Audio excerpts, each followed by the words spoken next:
All right, Evan, welcome. Tom Davis, how are you? Good. Thanks for being here. Of course. Thanks for having me. So last night you went to the monastery, Monks in New Ski. How was that? Yeah, 2 nights ago I was there for just a 24-hour go ahead. I had met Brother Christopher 2017 at IECP. He had just released that book with Mark Goldberg, and we got to meet. And I was raised Catholic, and so there's always that pressure of like, am I going to get quizzed or something? Yeah. Because I've not been the best Catholic. But anyway, yeah, so it was cool to like see him again, but he didn't get in until midnight, so I just got to meet all the other monks. And I was gonna go. Did you go to the concert, to the Matthew Good? Dave Matthews? Dave Matthews? Yeah. Yeah, how was it? Good. Amazing. Really good. So I was gonna go. I was like, oh, there's nothing happening after dinner. They're monks. They're all praying and in bed. So I'm gonna go. And I met this guy that I was like, I can't leave. I have to talk to this guy. And we stayed up till midnight. And you know those times, Cool. it's like this where like, how often do you get this anymore? Right? It's always like, oh, let me just like show you the thing on my phone, or you just don't talk to people. He had half a face. He was a man with one eye. Like it was just this. So like, obviously I'm not going to be like, well, so what's going on with your face? So we stayed up till midnight. He was an addict that tried to commit sideways. And hearing his life story was just so impactful, and dealing with addiction and all these things. And I don't know if you're supposed to say in recovery or whatever. I'm sober. And so that's something that, once you talk to another addict, it's just like swapping stories of craziness. And then it was just more dogs. And so that was a crazy night. And then I got to train Brother Christopher's dog. Did you meet his new shepherd?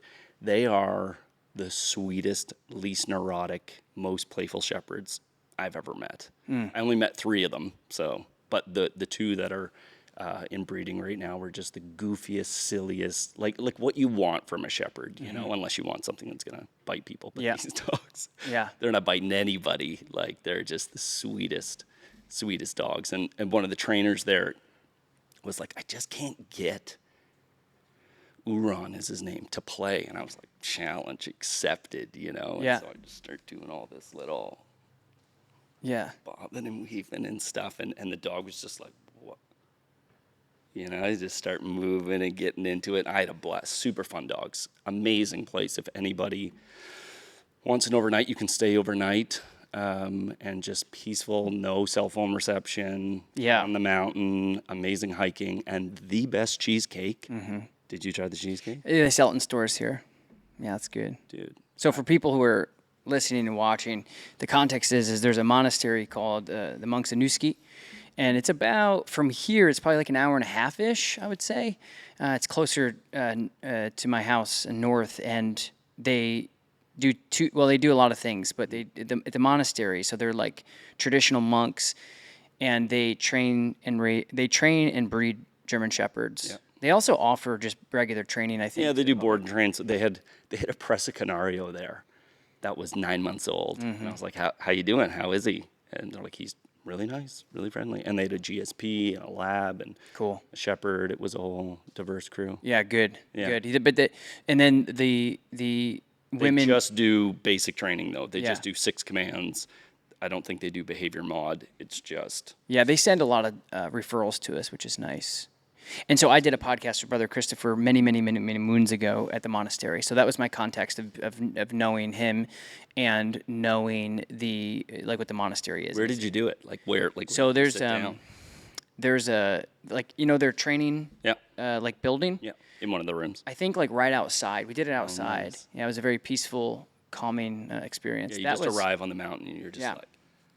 That was, I don't know, that was a while ago, but it's on my YouTube channel if people want to refer back to it. But that was a cool experience because the lady that I studied in the beginning, the only person that would allow me to get into dog training, or you could call like my first mentor, was Janine, and she trained there. Oh, cool. And that's how I got introduced to the remote collar training. Cool. Like, she learned from them. I would, yes. She was there. But I don't know how much training she did prior. I don't know if she got hired because she was experienced. I can't really remember that whole story, but. And did you try to work with other people? And Yeah. they were just gatekeeped? Yeah. Kept you out? Yeah, or just like I was super young. Yeah, And not super young, but I mean, for a professional career in dog training, I was young. I was like 18, 19, knocking on doors, walking into facilities, just saying like, hey, I own this dog walking company and I'd really like to learn more about training. Yeah. Can I watch you? Can I shadow you? As soon as they hear that, they're like, Which is weird. competition. People are scared, man. I think. I got the same thing. I emailed.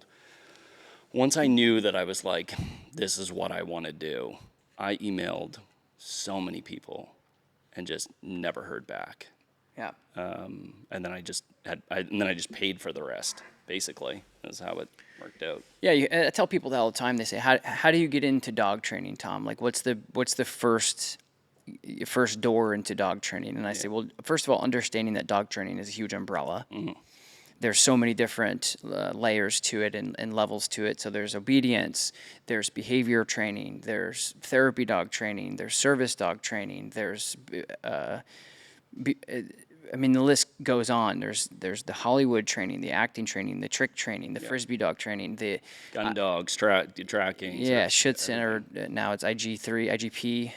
It's the Mondio ring, French ring. I mean, the list goes on. Yeah. So I always tell people like Which is why it's so great. Yeah. Which is why it's like, for someone with ADHD, it's a great career because you can bounce around and keep learning. You never stop learning. Yeah, because there's so many opportunities to say. Like, I'm really interested in like the retrieval training, the hunting stuff. Yeah, I think buddy. that's because you're kind of like mixing in the foundation and principles of dogmanship to humans. Yep. Of this is why they were bred to do certain things. Yeah. You know, and then there's livestock, and not always hunting and retrieving and capturing meals for the family and surviving, but also the protectiveness, the livestock. And so I reached out because a lot of people ask me like, how did you start? Because I don't know. I don't know. I get that. That's probably like my outside of like particular little dog training questions about certain things. That's like probably my number one question is, how'd you get started? And that's how I got started. Is I just went around and I asked everybody I could, like, hey, can I come I'm getting a lot of my dog walking clients are, can you train? Because you're good with my dog. I'm like, no. But then eventually I couldn't pay for my bills for dog walking. It just wasn't sustainable. Yeah. You know, at that time in 2000, I don't even know, 2013, 14-ish, it was like $20 to $25 to $30 a walk. And there's only one person, so how many walks can you do a day? And gas and insurance and it's very hard to scale. Yeah, so I was like, well, the dog training thing just seemed more appealing because at least I wouldn't have to like convince my landlord to let me go one more month without paying because at least I could pay rent, right? Yeah. So that's what that was about. And You then were just fighting not to get back in that Yeah. tent, right? literally, Yeah. like I just didn't want to be on the streets again. And then that's where training came in. It kind of saved my life. And so I reached out. So Janine, so here's how it went is there was, I was dog walking in Saratoga, just kind of it's known for the tagline for Saratoga is history, horses, and health. I think health is the last That nails one. it. Yeah. I went there yesterday. It's beautiful. Yeah. It's really nice. And the track's open. And so there's tons of people. Dave Matthews is in town. There's always Shania Twain, Shania fellow Twain was in Canadian. town. We hung out for a little bit. Yeah. Yeah. So it's cool. It's a good vibe. Yeah. And anyway, I remember I was dog walking there, and there's like this infamous Riggy mansion on Broadway. A what? Their last name was Riggy. They sold it, but it was called the Riggy Mansion, and it's literally like you ever see Richie Rich or like Blank Check, those huge. Yeah. Oh yeah. Macaulay Culkin was in one of them. It's Okay, like yeah. they have these like outlandish. It's like that. It's like literally a mansion. It's like ridiculous. Yeah. Fountains and Unreal. crazy stuff. 90s, 80s, 90s. Yeah, ugly. Yeah. No offense. Wouldn't want to live there. Like gold everywhere, front gate guard. Yeah, love it. So I remember, but she's infamous for like being a pet lover at the time. This is like Saratoga local, right? And it was like, she had like 14 chihuahuas or some shit like that type thing. And I remember, Of course. Right? I see this girl walk out with like 6 on one hand, 6 on the other. And I was like, wow, so as a dog walker, that's the golden ticket. Yeah. I'm like, that's the job that Yeah. will pay your bills Totally. full time. Salary. Yeah. Chihuahua salary. Might have to deal with some crazy, but the toad is worth kissing. So I ended up. Never heard that. The what? The tote? The toad. Oh, the toad. Yeah, you That got to makes kiss a lot of I'm toads. just thinking of you holding up a plastic tote. No. All right. Nope. So I see like on the side of her car it says "Good Lad Dog Training" with like a shepherd like focused healing. Cool. And I was like, who is this girl? Yeah. Or lady or whatever. Yeah. So I looked up her website and I was like, she's a trainer. I'm like, why is she dog walking? Maybe I can get her client. Maybe she doesn't want to do this. I don't know. Long story short, I reached out to her and she's an English lady, like a British, super British mate. British. So she super. We talk British for the rest of the podcast. I couldn't do it because I always mix like the British with the Scottish and the Irish. Aussie They're and the- all the yeah, same. Yeah. Anyway, Well, you just lost after your audience. yeah, no, I know. No offense. But they probably the same thing here. They hear somebody from Texas and They think I'm American. or even North America in general. They're like, Nay. oh, Prince Edward Island. That's the same thing as Toronto. So anyway, so I reached out to her and I said, hey, I'm super interested in dog training. Like, is there any way you could teach me how to get going? Yeah, sure. Come on over. So, so I just shadowed her a bunch, and that's how I got introduced to the remote collars. My dog Thompson, my Saint Bernard, he played chicken with a train, and I was like, hey, what's this e-collar thing you keep talking about on your website? I really want to know about that. And she did e-collar training at the monks of Newski. So it's full circle. So that's how I kind of started. Were they using Dogger back then? Yeah, that's how exactly. That's the thing, Evan. Is I literally started off using Dogtra NCPs, big bulky units, Yeah. and she just taught me like, hey, this isn't punitive. This isn't a correction. It can be, Yep. but in the beginning, it's this staggered conditioning thing.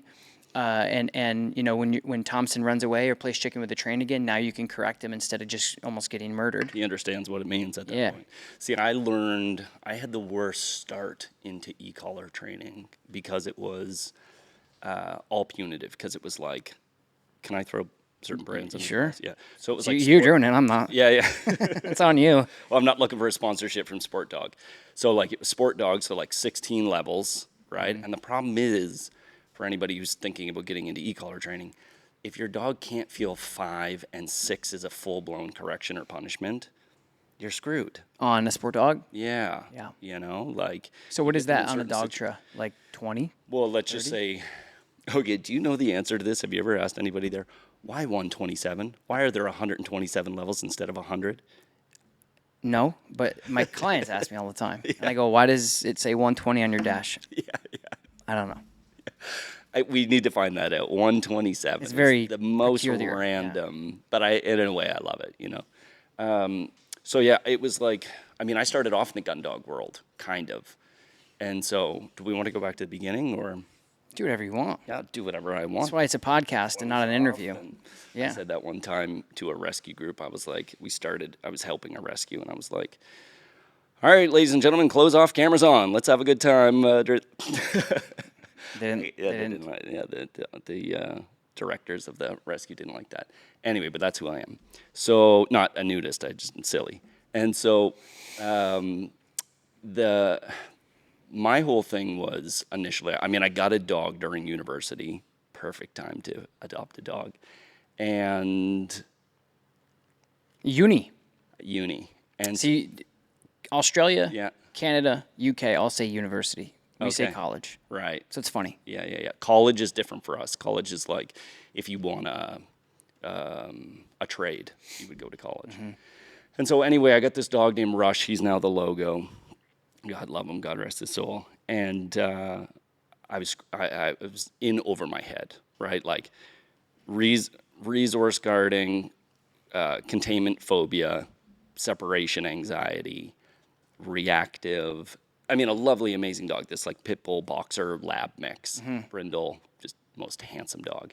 But he had all the things, right? He literally had all the problems. And so where do you turn in 2010? YouTube wasn't a lot, right, back then.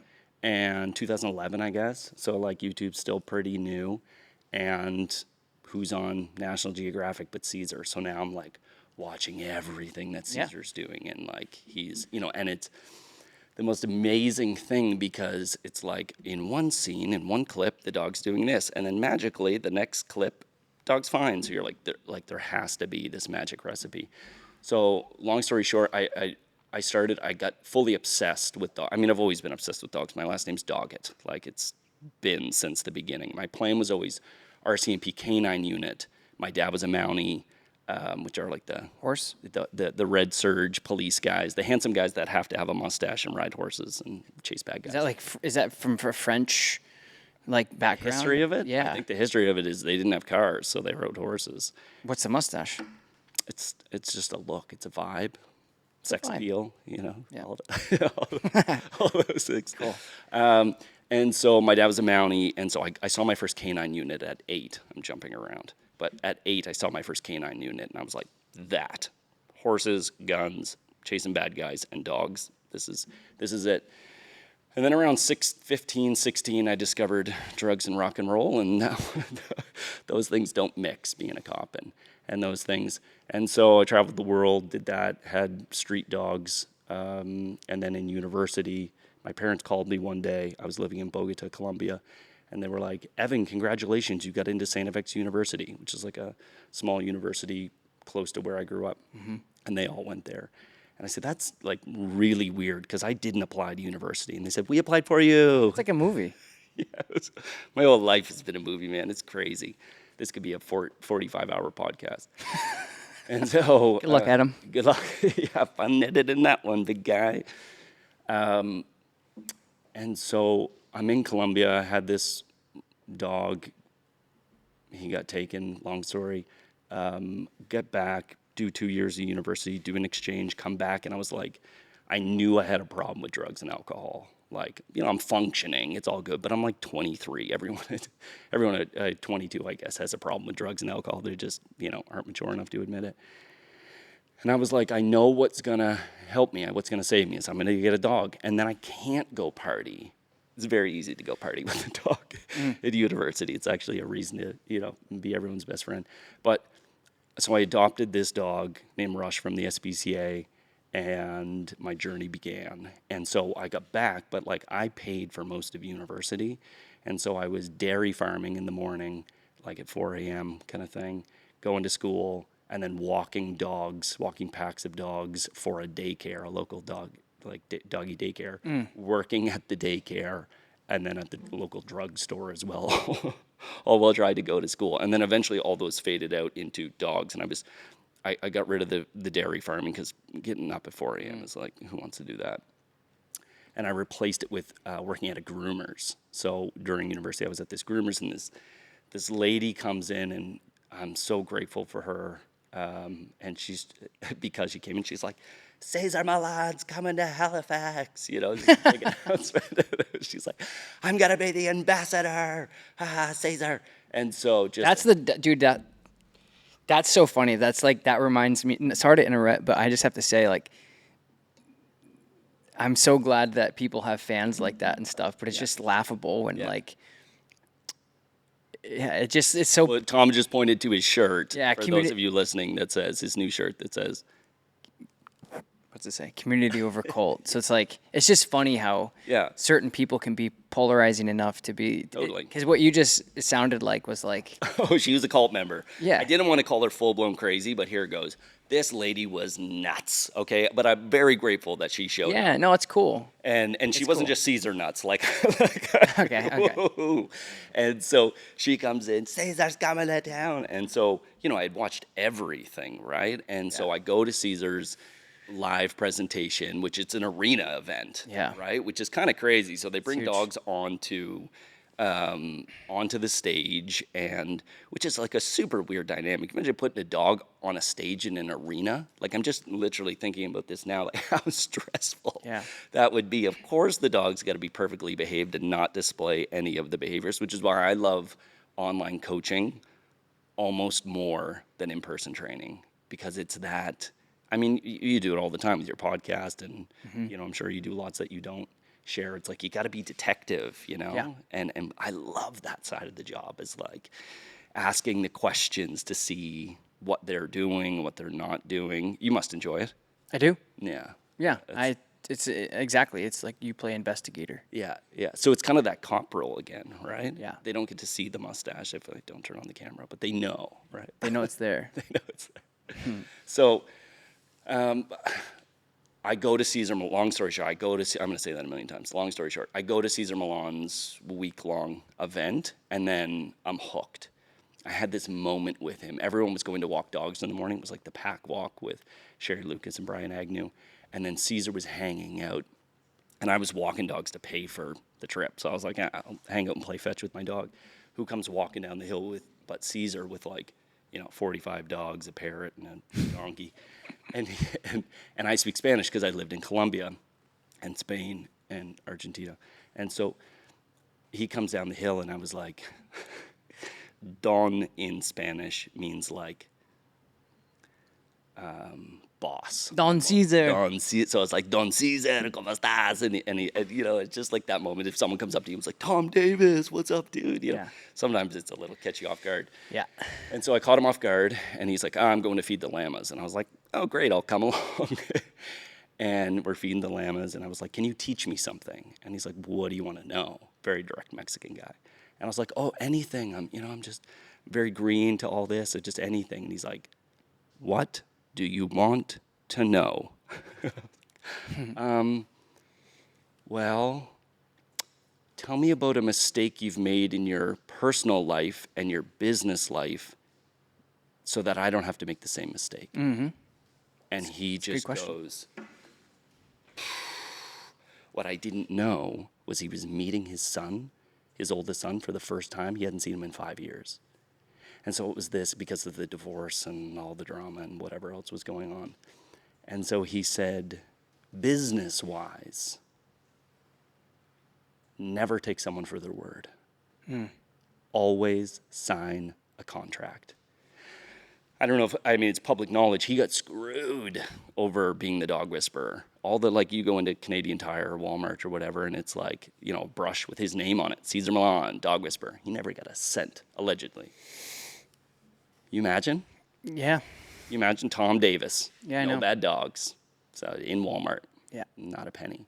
So that's amazing, and that's a huge lesson for anybody in any career path is they might sound like they have your best interest in heart, but they don't. And then the other thing, which is actually how I wanted to start the podcast in my own selfish way. I'm glad that it's coming back full circle. He's drawing a line in the sand, and it's like this Yoda moment, So he draws the line in the sand, and he goes, this is you. And all these other people here, and starts drawing all these little lines on the left side. He goes, all these people in your life are all the people that say, you'll never make it. Don't bother. It's not worth it. There's no money in that. You don't have a degree. You don't have a this. You don't have a that. And then all these other people on the right side these are the people that believe in you, that say, yes, go for it. Take a chance. You can do it. We believe in you. We support you. He said, unfortunately, my number one person in my life was the biggest naysayer. It's not going to work. It's not whatever, there's no point. And he said, make sure you don't surround yourself with yes people, but supportive people. And to that note, thank you, Mo, my beautiful wife, and Taylor, your beautiful wife, for allowing us and all the partners of the dog trainers, because there's no such thing, right? As a good dog trainer out there with that doesn't have a support group. And if you marry somebody, make sure they believe in you. Yeah. That's impactful. And interesting enough, that's what I tell people in a way. Those are the two things I've learned too. Yeah. 100%. Just a little bit different where I say contracts are huge. So one of the first things that people ask me when we do our shadow program here is they say exactly that. Literally, they say, what are things that I can do that you learned from? What are the mistakes you learned from? And that's exactly, we probably have it recorded somewhere we can pull up, but I say, make sure you have contracts for everything, because I'm the type of person, I'm sure Caesar is and was, a lot of people who just are in this for you hear it a lot in the music industry. Somebody has this gift. For the love of the game, for the love of the music, for the love of the dogs. And then they're like, this person can be something, and then you could lose everything. And work harder. So I say that too. Contracts. I say it more for dog owners and contracts with people too. Just making sure. A lot of people. I've caught a lot of dog trainers who come in and they say that they don't have packages or they don't have contracts. Yeah. So they kind of say, I'm going to spend 12 sessions with you. I'm going to pay when I go. I'm like, well, they're never going to commit. They're going to make you look bad. The dog's going to be bad, like blah, blah, blah. So I tell people, make sure you have contracts. And then the second thing is keep your circle tight. Exactly. Those are my two biggest things that I've learned the most in starting a company and in the dog world is have contracts with everybody to make sure that you're covered and you're safe, because there's going to be people out there that are going to try to take advantage of you, whether it's clients, brands, managers, etc. And then keep your circle tight, because I've been burned. But I'm super grateful for these people. Yeah. Like you said, like you learn. You learn. And I tell people all the time, better learn early on when there's less to lose. Yeah. That's right. So that's interesting. Or just take the damn advice and don't. Yeah. Learn from, which we all. Dude, yeah, it's part of life, like learning. Same thing with relationships, even in high school and in college and stuff, where you just, you think you trust somebody, and then those are the best learning, because when it really matters later on in life, it stings a lot more. Conflict in general, right? Like I built this amazing facility, 53 acres on a mountain, looking at the ocean, apple orchard, plum tree, like, dude, literally name something. Like, it had a 2,600 square foot facility that we rebuilt. That I just here's a piece of advice: don't try to fix somebody else's broken building. Mm-hmm. But anyway, so we built this, and we had a really bad neighbor. Like, I mean, yeah, he went to jail for threat. So he didn't go to jail for threatening my life, but he went to jail for threatening my dog's life. Wow. Which, thanks, Vega, for taking that hit. He didn't hit her, just to be clear. And so, and my parents are always like, too bad what are the odds that, like, you get all this land and all this space and whatever, and you get a bad neighbor. I'm so grateful for that guy. I learned more about dealing with conflict and conflict resolution. It's kind of like getting a dog. How many people do you meet? Probably everybody that was like, I didn't know you had to train a dog. My last 3 were easy. Mm-hmm. But you don't learn anything from an easy dog, right? You learn things like Rush. I'm so grateful that Rush had all the issues, like all the issues. And then ultimately his final lesson that I learned was he got cancer. He got a really aggressive liver cancer. And man, that's when I went all in on health. Like got obsessed with learning about health. And nobody wants their dog to have cancer, but I am like actively working against my dogs having any issues like that. Yeah, and that's kind of why I, had you on too, is you've always, over the years, so to give people context, because I think when I'm listening to podcasts and watching and stuff, I always like to know, like, how did they meet and what's the relationship like, and how long they've known each other. And so Evan has been to at least one seminar that I can remember, because you're from Canada, and you came to a seminar and brought me jerky, and we just kind of been in communications ever since. But a couple things that you've sent me is about Burley, my Warble's gut biome and his gut health and stuff. And so, and Lakota, when she tore her ACL. Yeah, she got a TPLO, and we got the cinnamon twig root powder that you recommended. Abby did the same thing. Oh, so, good. She's putting that in her dog's food now, because her dog Greta had the same surgery. And interesting enough, sorry to interrupt. You can do it preemptively. It's called Voltrex. They're not paying me to say this. It's vet formulated. Yeah. Voltrex. Yeah, I used that for a while. Yeah.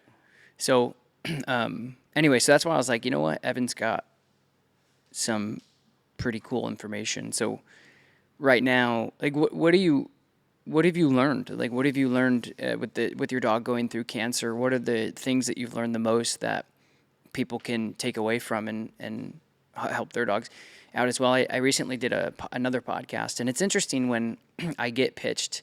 So one of the things about owning No Bad Dogs podcast and being the host of it, obviously, is you get pitched literally all day long, which is cool. Because I get to kind of like pick what I think my audience would like and who I like to listen to too. Sure. We get a lot of people like, oh, I just came out with a new book and it's on like, I don't know, something completely potato skins. Yeah. And I'm like, that's not relevant, So anyway, so we did a podcast. What's the most random one that I've done? Or, no, the most random pitch that you've gotten. I don't know. I would say like, I don't know. A cookbook or something. We actually just got that. Did you? 100%. 100%. It's the first. No, seriously, we got to. And it's interesting. Not staged. I swear to God, I think they came out with the Schuster. I think Schuster or Penguin picked it up. Okay. And which is a distributor, and they 100%. They said we came out with the first dog cookbook. I swear to God. Dude, the number of serendipitous things that have happened over this trip. Every time I travel, it's like this weird little. I just went down the road. Here's just one. I pulled over. I was like, I've been hotel traveling, landed in New York City, whatever, and I didn't take shampoo. And if you guys are just listening, I have long locks, and I was like, I've just been washing my hair with bar soap and street grime, and I normally have it up, whatever. But I pulled over and I was like, I wonder if there's a salon. This is like an hour ago, and I was like, nah. And then I looked to my left, and it's like, they're gonna hate me. Whatever the name of the salon is, it's on my stories. Ambiance Salon. I look to my left, and there I'm like, God, I have to, So I go in, and she's like, no, it's Monday, we're short staffed, and I was like, look at this, it's nothing. You don't even have to dry it hardly. Just like, please, please. I've just been at bar soap and nothing in my hair for a week, and she's like, and then the owner comes out and she's like, yeah, sure. Oh, what are you doing here?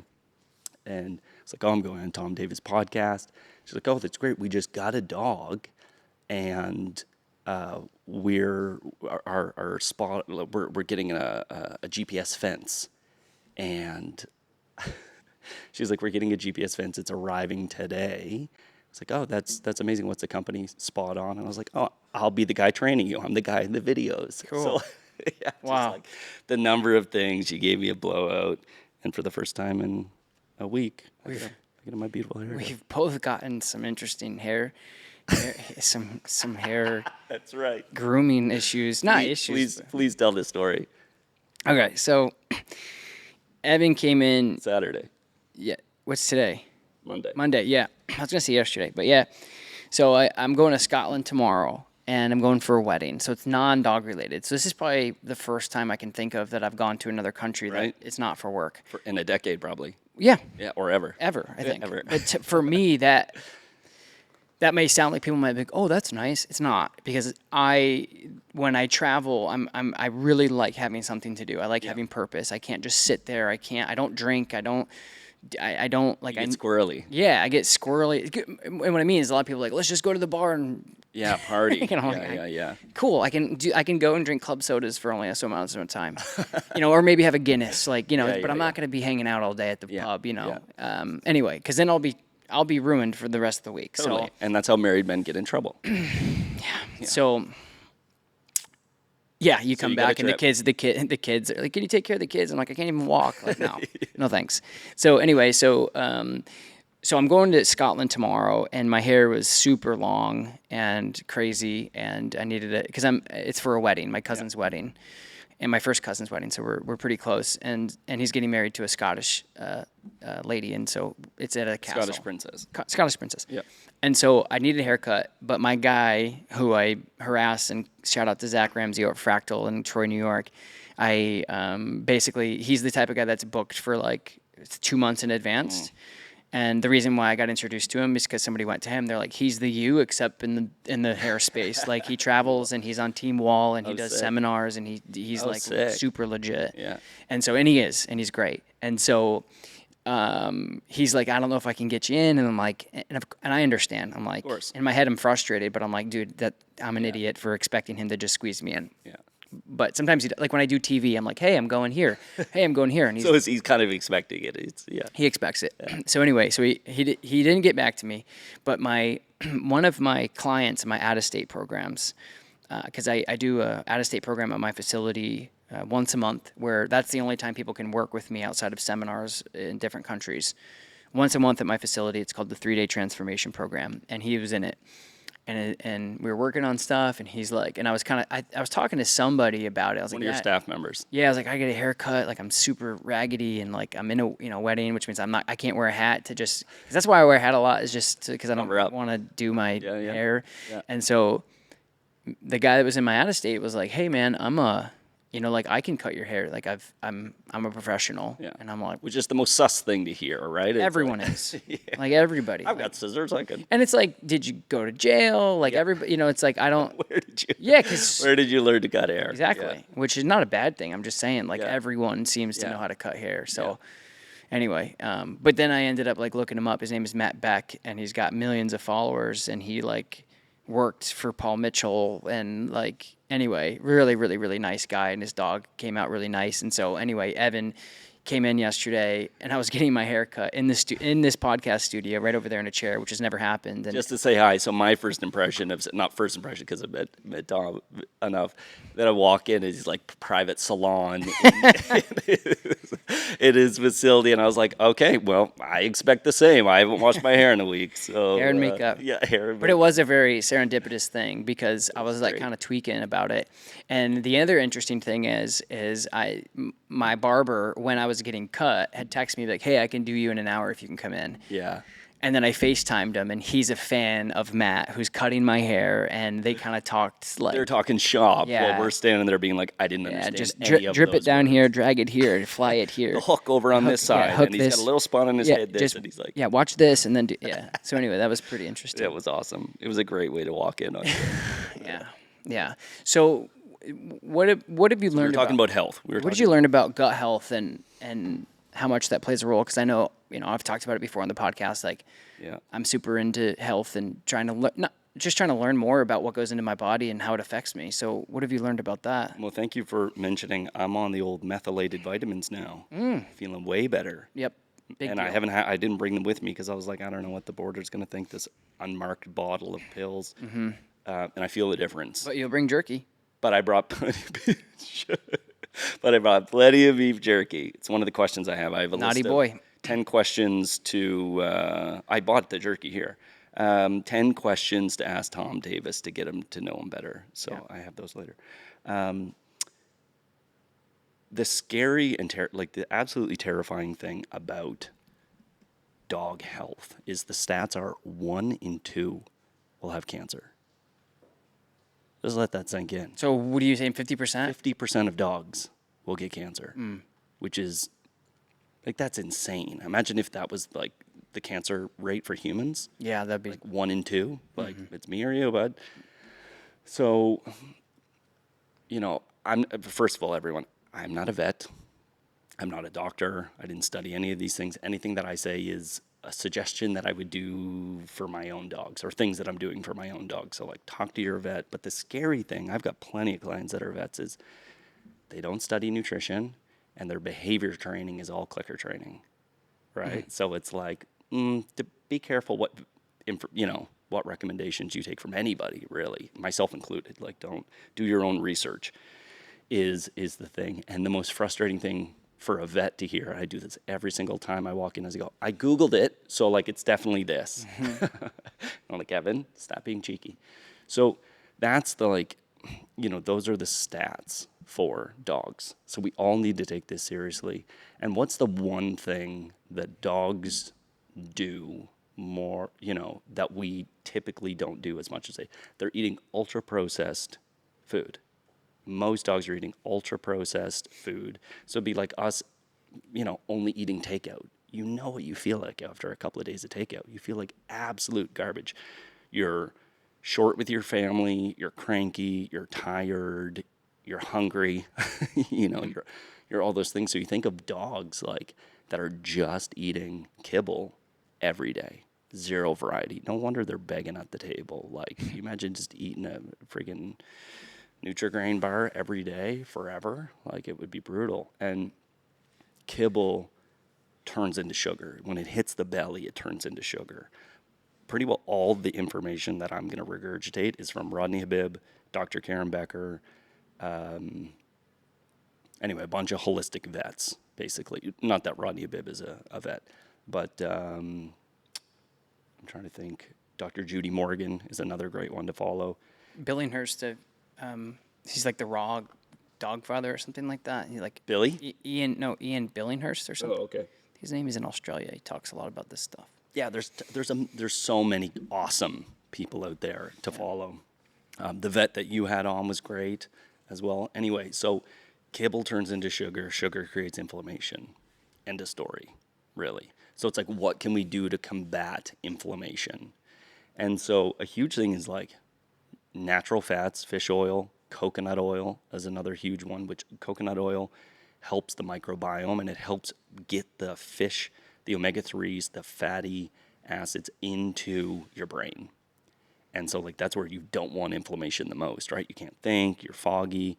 And man, like training dogs that are taking fatty, like taking fish oil and coconut oil versus when they're not, they pick it up faster and they retain it so much because their brain can work, right? Like it's just they can think. Their brain's getting what it needs, which is fat, healthy fat. And so that has been like a huge transformation in actually like training dogs to the point where I talk so much about health. The very first thing I do with any client is we do like 30 minutes on health. I want to know what they're eating, what they're not eating, what kind of flea and tick medication they're on. Do you know anything about like the difference in the flea and ticks, about like the topical versus edible? Yeah, I know that. I just know that the oral is something that they obviously eat, and then it stays in their system, and it repels ticks, and it's supposed to repel ticks and insect through their skin, I believe. And then the topical, like the Serestos or even the gels, they do it from the outside. Right. That's my knowledge of it. Yeah. So it's got a different active component in it. It's isoxazoline. Which? The edible versus the topical. And so the edible, there's a neurotoxin in it. And so like the number of dogs that this is all anecdotal for me, other than there's like hundreds of thousands of dogs that have reportedly died from edible flea and tick medication. Seizures, super common, epilepsy. But that's Don Caesar. Don Caesar. Not affiliated with Don Caesar. And so, the edible, man, the number of dogs, you start asking this in your consults. Go, do you give edible or not? And did you notice a correlation to this new behavior happening a month or a couple of weeks or a couple of days after the first time they had the edible and or got spayed and neutered? And the correlation between those two behavior things, man, is wild. And so, people are just trying to keep their pets safe. Like Lyme disease it's a bitch, like it's deadly, and they're bringing them into the house and all this other stuff. So that's a huge one. It's just like neurologically, like the dogs just get damaged, And so when people have done that and noticed a side effect, I asked them, talk to your vet about a topical and what that would look like. And constantly am using natural sprays that I make, or you can buy just topical sprays as like a first line. If a flea gets on your dog or a tick gets on your dog and they're covered in cedarwood oil and whatever, you got to dilute it and you got to follow steps. This isn't a tutorial on how to do those things, but you spray them down and then like that's a preventative, not biting the dog and then dying, like that's not, I don't know why they call them a preventative when really like it's actively biting it. And they die allegedly before Lyme disease gets in, but what about all the other side effects? Like your dog's now seizuring and your dog's now epileptic, like that's brutal. So I say there's protocols out there of like coconut oil, MCT oil specifically, which is part of coconut oil. And then all the mushrooms out there. I'm obsessed with mushrooms. All the medicinal ones, please, Mounties, don't come knocking on my door looking for my magic mushroom stash. It's the medicinal ones like lion's mane. Do you take any mushrooms? Are you into that stuff? Oh, you're a mudwater guy now. Yeah. Yeah. And that's what, all mushrooms? Yeah, and chai tea. And what? Chai. Ooh. Yeah. So it's a chai tea with like cinnamon, Himalayan salt. It's all organic. Reishi, lion's mane, and one other one. Can I send Adam for 2 mudwaters? Adam, 2 mudwaters, please. Whip them up. Whip them up. So yeah, you take mushrooms every day. Do you feel a difference? Well, yeah, and I take it because for some reason, when I got into my 30s, I can't do caffeine anymore as much. Yikes. Sucks. It sucks because I don't know. Alcohol and caffeine I've cut out. Not because I want to feel It's not a cult thing. No, it's literally like the way that alcohol and caffeine affected me into my 30s was completely different. And just because your body is changing. Just recovery rate, everything. Can't do it. Can't do it. So I'll do, so great. and listen, every now and then Sure. I'll have a coffee. It depends. If I have a ton of stuff to do and I know that I can run that, Yeah. then I will. But like, I just don't go have a coffee because I'll do mud water. Yeah. And then I also do matcha. Nice. So I'll do a matcha, which also there's this company called Dose, Dose, that makes a really good matcha with cordyceps. It's like a nootropic slash matcha. Nice. That's really lovely. I really like that. I started taking cordyceps before surfing. Dude. Like extra gear. Yeah. Extra gear. It's hard to stop coffee. Yeah. Because we are addicted to it. Oh, it's so addicted. And once you stop, like, because I always thought, like, what an idiot who doesn't have their morning coffee? Like, what losers? Or, like, what type of. So mean, go really mean with it. Yeah, like, in my head, I'm like, Losers. Lame. don't have coffee. What? Yeah. What an idiot. Now we're all saying that about you, Tom. Yeah, exactly. So, but I think it's just to each his own. Like, my wife can have, it's genetics. Yeah. My wife can have a cup of coffee and go to bed. If I have a cup of coffee at any point in time, 6 a.m. or 6 p.m., I won't sleep. I'll have anxiety, intrusive thoughts. Yeah. Just because I'm already pretty much like on Vibrating. Yeah. Yeah. And so then you hit it with caffeine, and then it just doesn't know what to do with it. Yeah. It didn't always used to be like that. I could have a cup of coffee, and so I'll do decaf. I love coffee. Yeah. I'll do decaf and stuff. But anyway, Mushrooms. mushrooms. Yeah, mushrooms are for great. dogs. So lion's mane mushroom, like they're doing research on like as a preventative or an intervention for Alzheimer's and dementia. Like it reconnects the wires in your brain. So many dogs that have had the edible, or they're just getting old. Like my lab is 12 now. This is crazy to think. She's running around. She's happy. She's healthy. Thanks, Justine, for shout out to Hallie Dogs for taking care of my pack. She, my lab, I started giving her lion's mane mushroom and a bunch of other ones, but I started with lion's mane, and I could see, because she's a retriever and will eventually, my best friend and I talk about like turning up and down burners on a stovetop is how I talk. So I've got 10 to 12 burners, and then I just turn this one down to simmer and this one up to boil.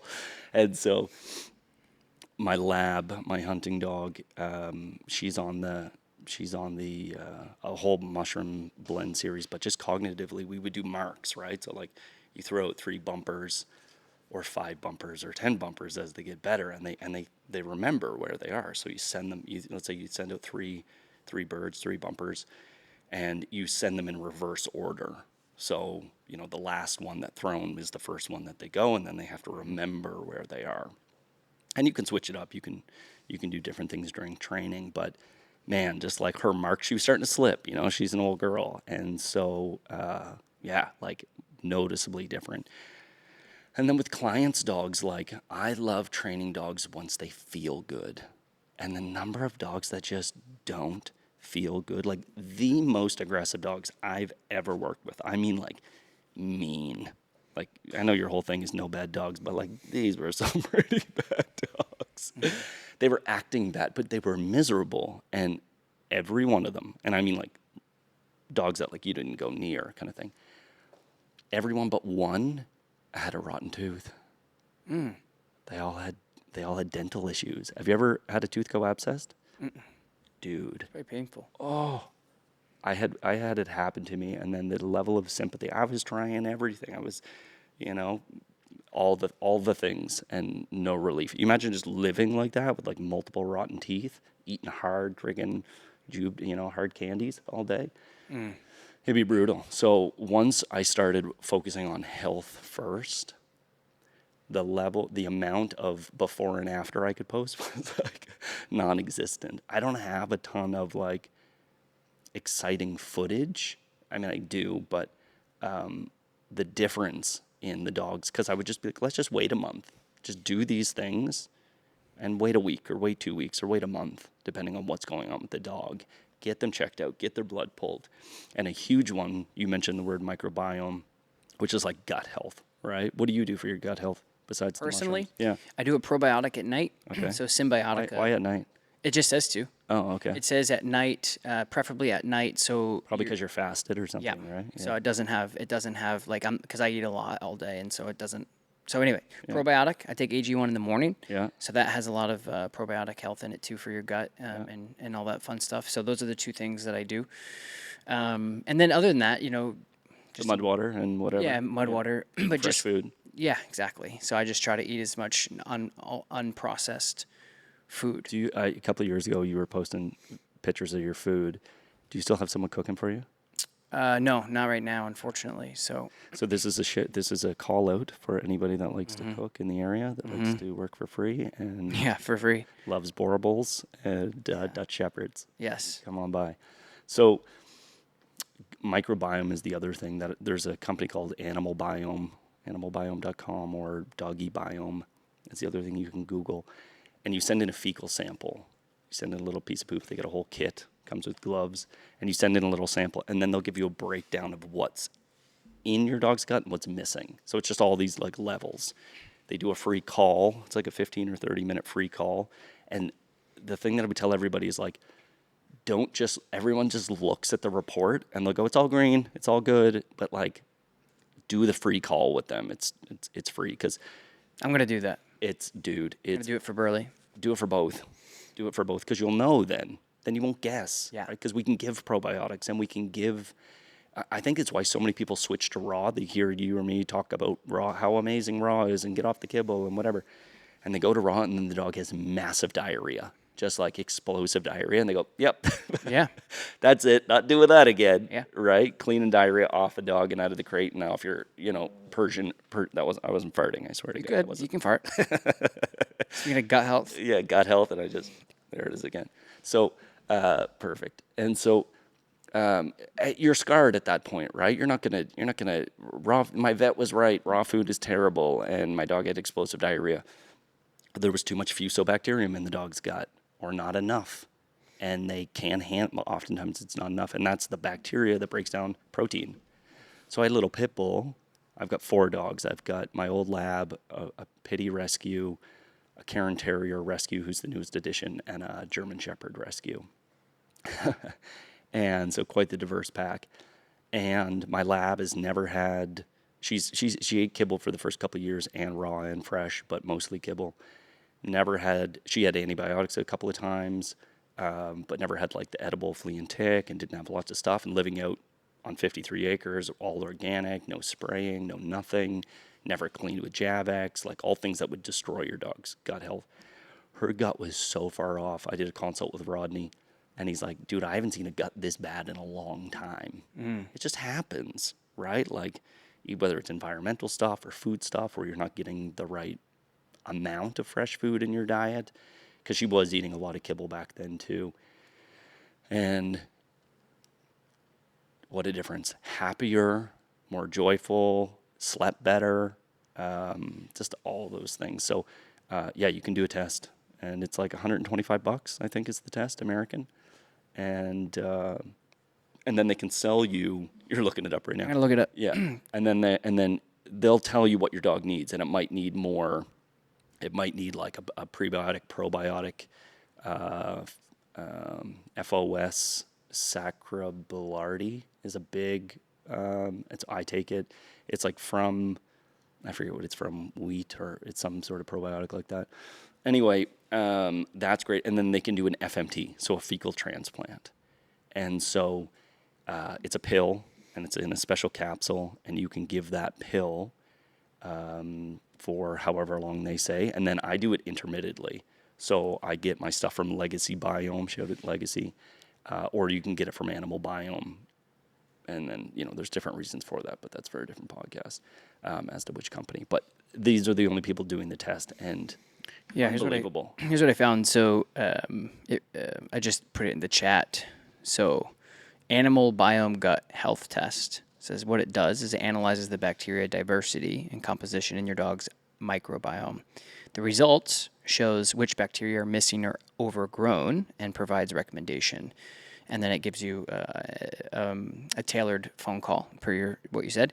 And that website is animalbiome.com. There's another one called Nom Nom Microbiome Testing, similar to animal biome test of bacteria populations and compares them to healthy baselines. And then the last one is My Simple Pet Lab Digest Health Test. It includes testing for parasites, pathogens, and as well as known as digestive markers. Great for a more complete screening, including gut and parasite. And that website is mysimplepetlab.com. No affiliation, just giving you guys some information. But I want to tell you that my son Shia, he's 10 months old now, and he dealt with a serious case of eczema, really bad. Like really bad. His whole front of his chest was like sandpaper red. He was not happy. And he pretty much had it pretty close to, after he came home from the hospital and dealing with it. And my wife was, really doing everything she could. And we are, and here's something I'll just say to everyone listening. Do whatever works for you and do whatever you can for you and your dog and your family, period. Because I think people get a little overwhelmed and sometimes even offended about things that maybe they don't believe in, doesn't work for them, or maybe they even can't afford. But I just had a podcast with a oncology doctor for dogs, a veterinarian, which will come out maybe after this. I can't remember what the timeline is. But anyway, everyone's background is different. Yeah. Everyone's experiences are different. She said the exact opposite. She said hills, couple other big kibble lines. Don't ever do raw food. It has bacteria and it has this and it has that. And I'm like, yeah, respectfully. Like I feed raw to all my dogs and have for a long time, and I use We Feed Raw, which has HPP on it, which is high pasteurized pressure. I can't remember the exact acronym, but it pasteurizes the meat at a very, very, very low temperature, and it kind of it gets rid of some of that bacteria, which some then say it's like the dogs need it, blah blah blah. And I just tell people like, listen, do your own research, do what works. Like that's what I've done. And so with that being said, my wife and I do the best we can to try to. So what about Shia? Yeah, so that's what I was saying is he is extremely. We try to do like local foods, right? Like organic, grass-fed. Like we do the best we can, and so we tried everything we could, and we ended up going to a dermatologist out about 2 hours from here, and they gave him this special cream that also had a little bit of steroid in it. But obviously, some people just like layer steroids on, but we don't want to because it goes into their system and it's not great. And did you guys try all the like hippie stuff? Everything, dude. That's what I was saying. Aloe vera and everything, dude. We went through 3 aloe vera plants, coconut water, beef tallow. You name. That's what I was saying. Is like we're bathing them in beef tallow, dude. We try to do everything we can because people are just so quick. Yeah. Especially in the healthcare system, so quick to, just here, and it's like, well, wait a minute, what is that going to do long term, and whatever, and so, and I just believe that food is powerful. Yeah, it's medicine. It's medicine, yeah, and so, anyway, we went to this one cream. It's called Aaron's something. I talked about it in my Instagram, and it went away 2 days, gone. No. Something we've been battling with for 6 months. And in 2 days, it was completely gone. His face went down, his whole chest went down, and we haven't really seen it since. What's in it? I'd have to. Angel tears. Or... Yeah, it's really like but they blend it.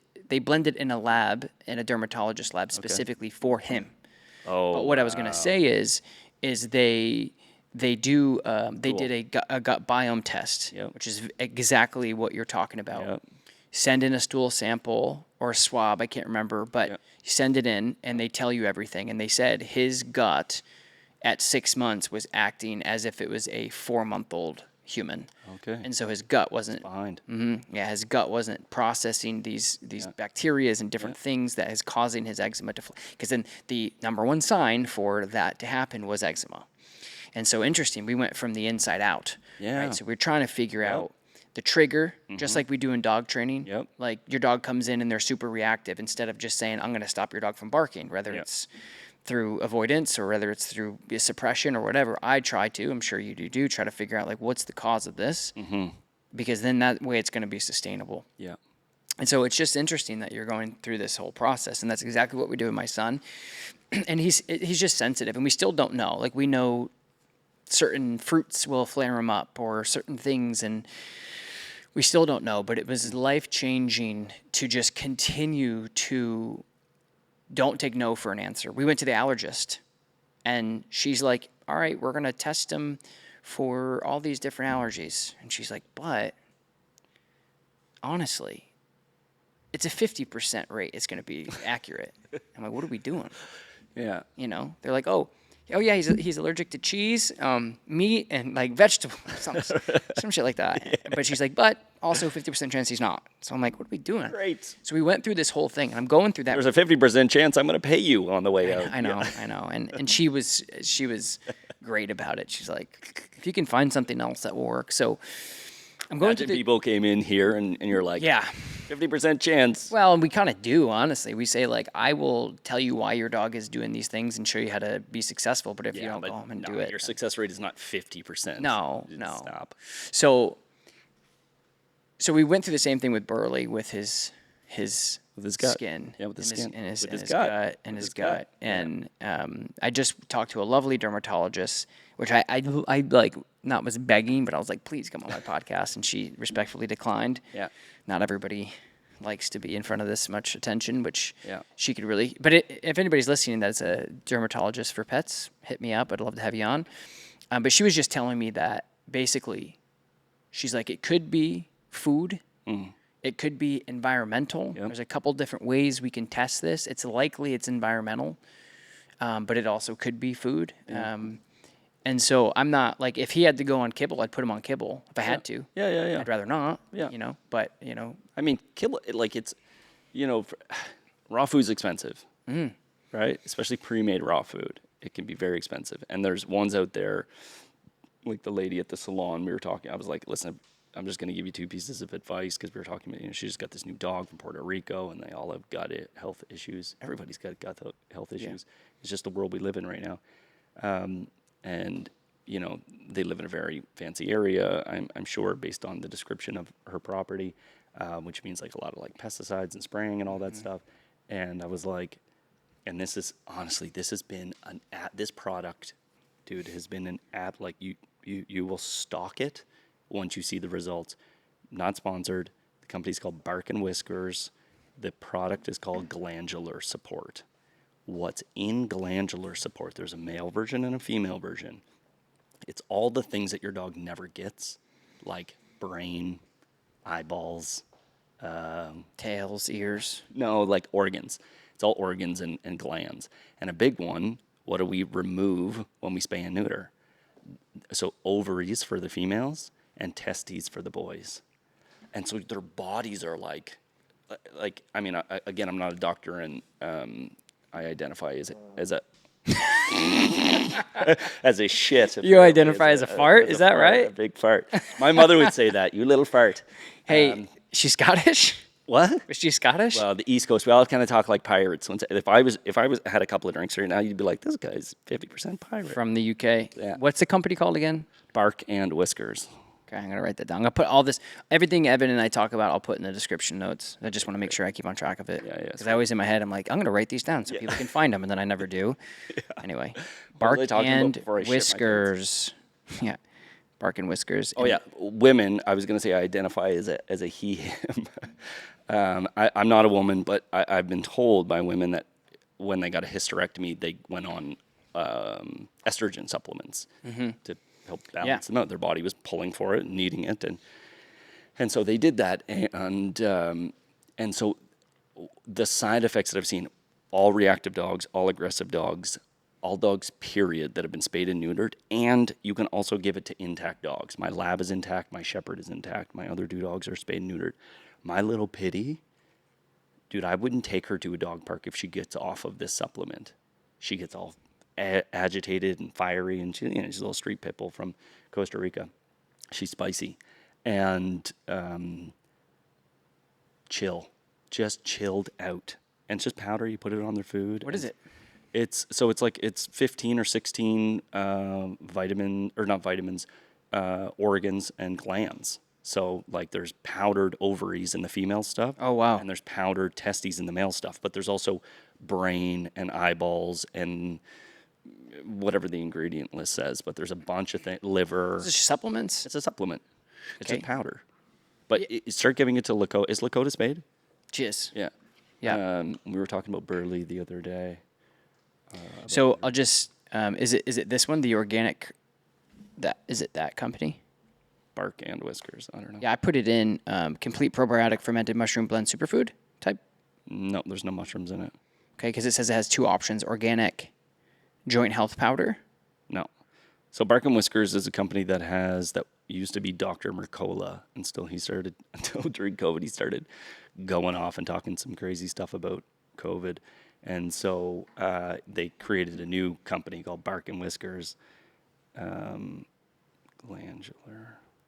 Yeah, I'd like to know what So it it's is. formulated by Dr. Karen Becker, but I don't know how much longer it's going to be around because the companies I can't get. It's okay. Yeah.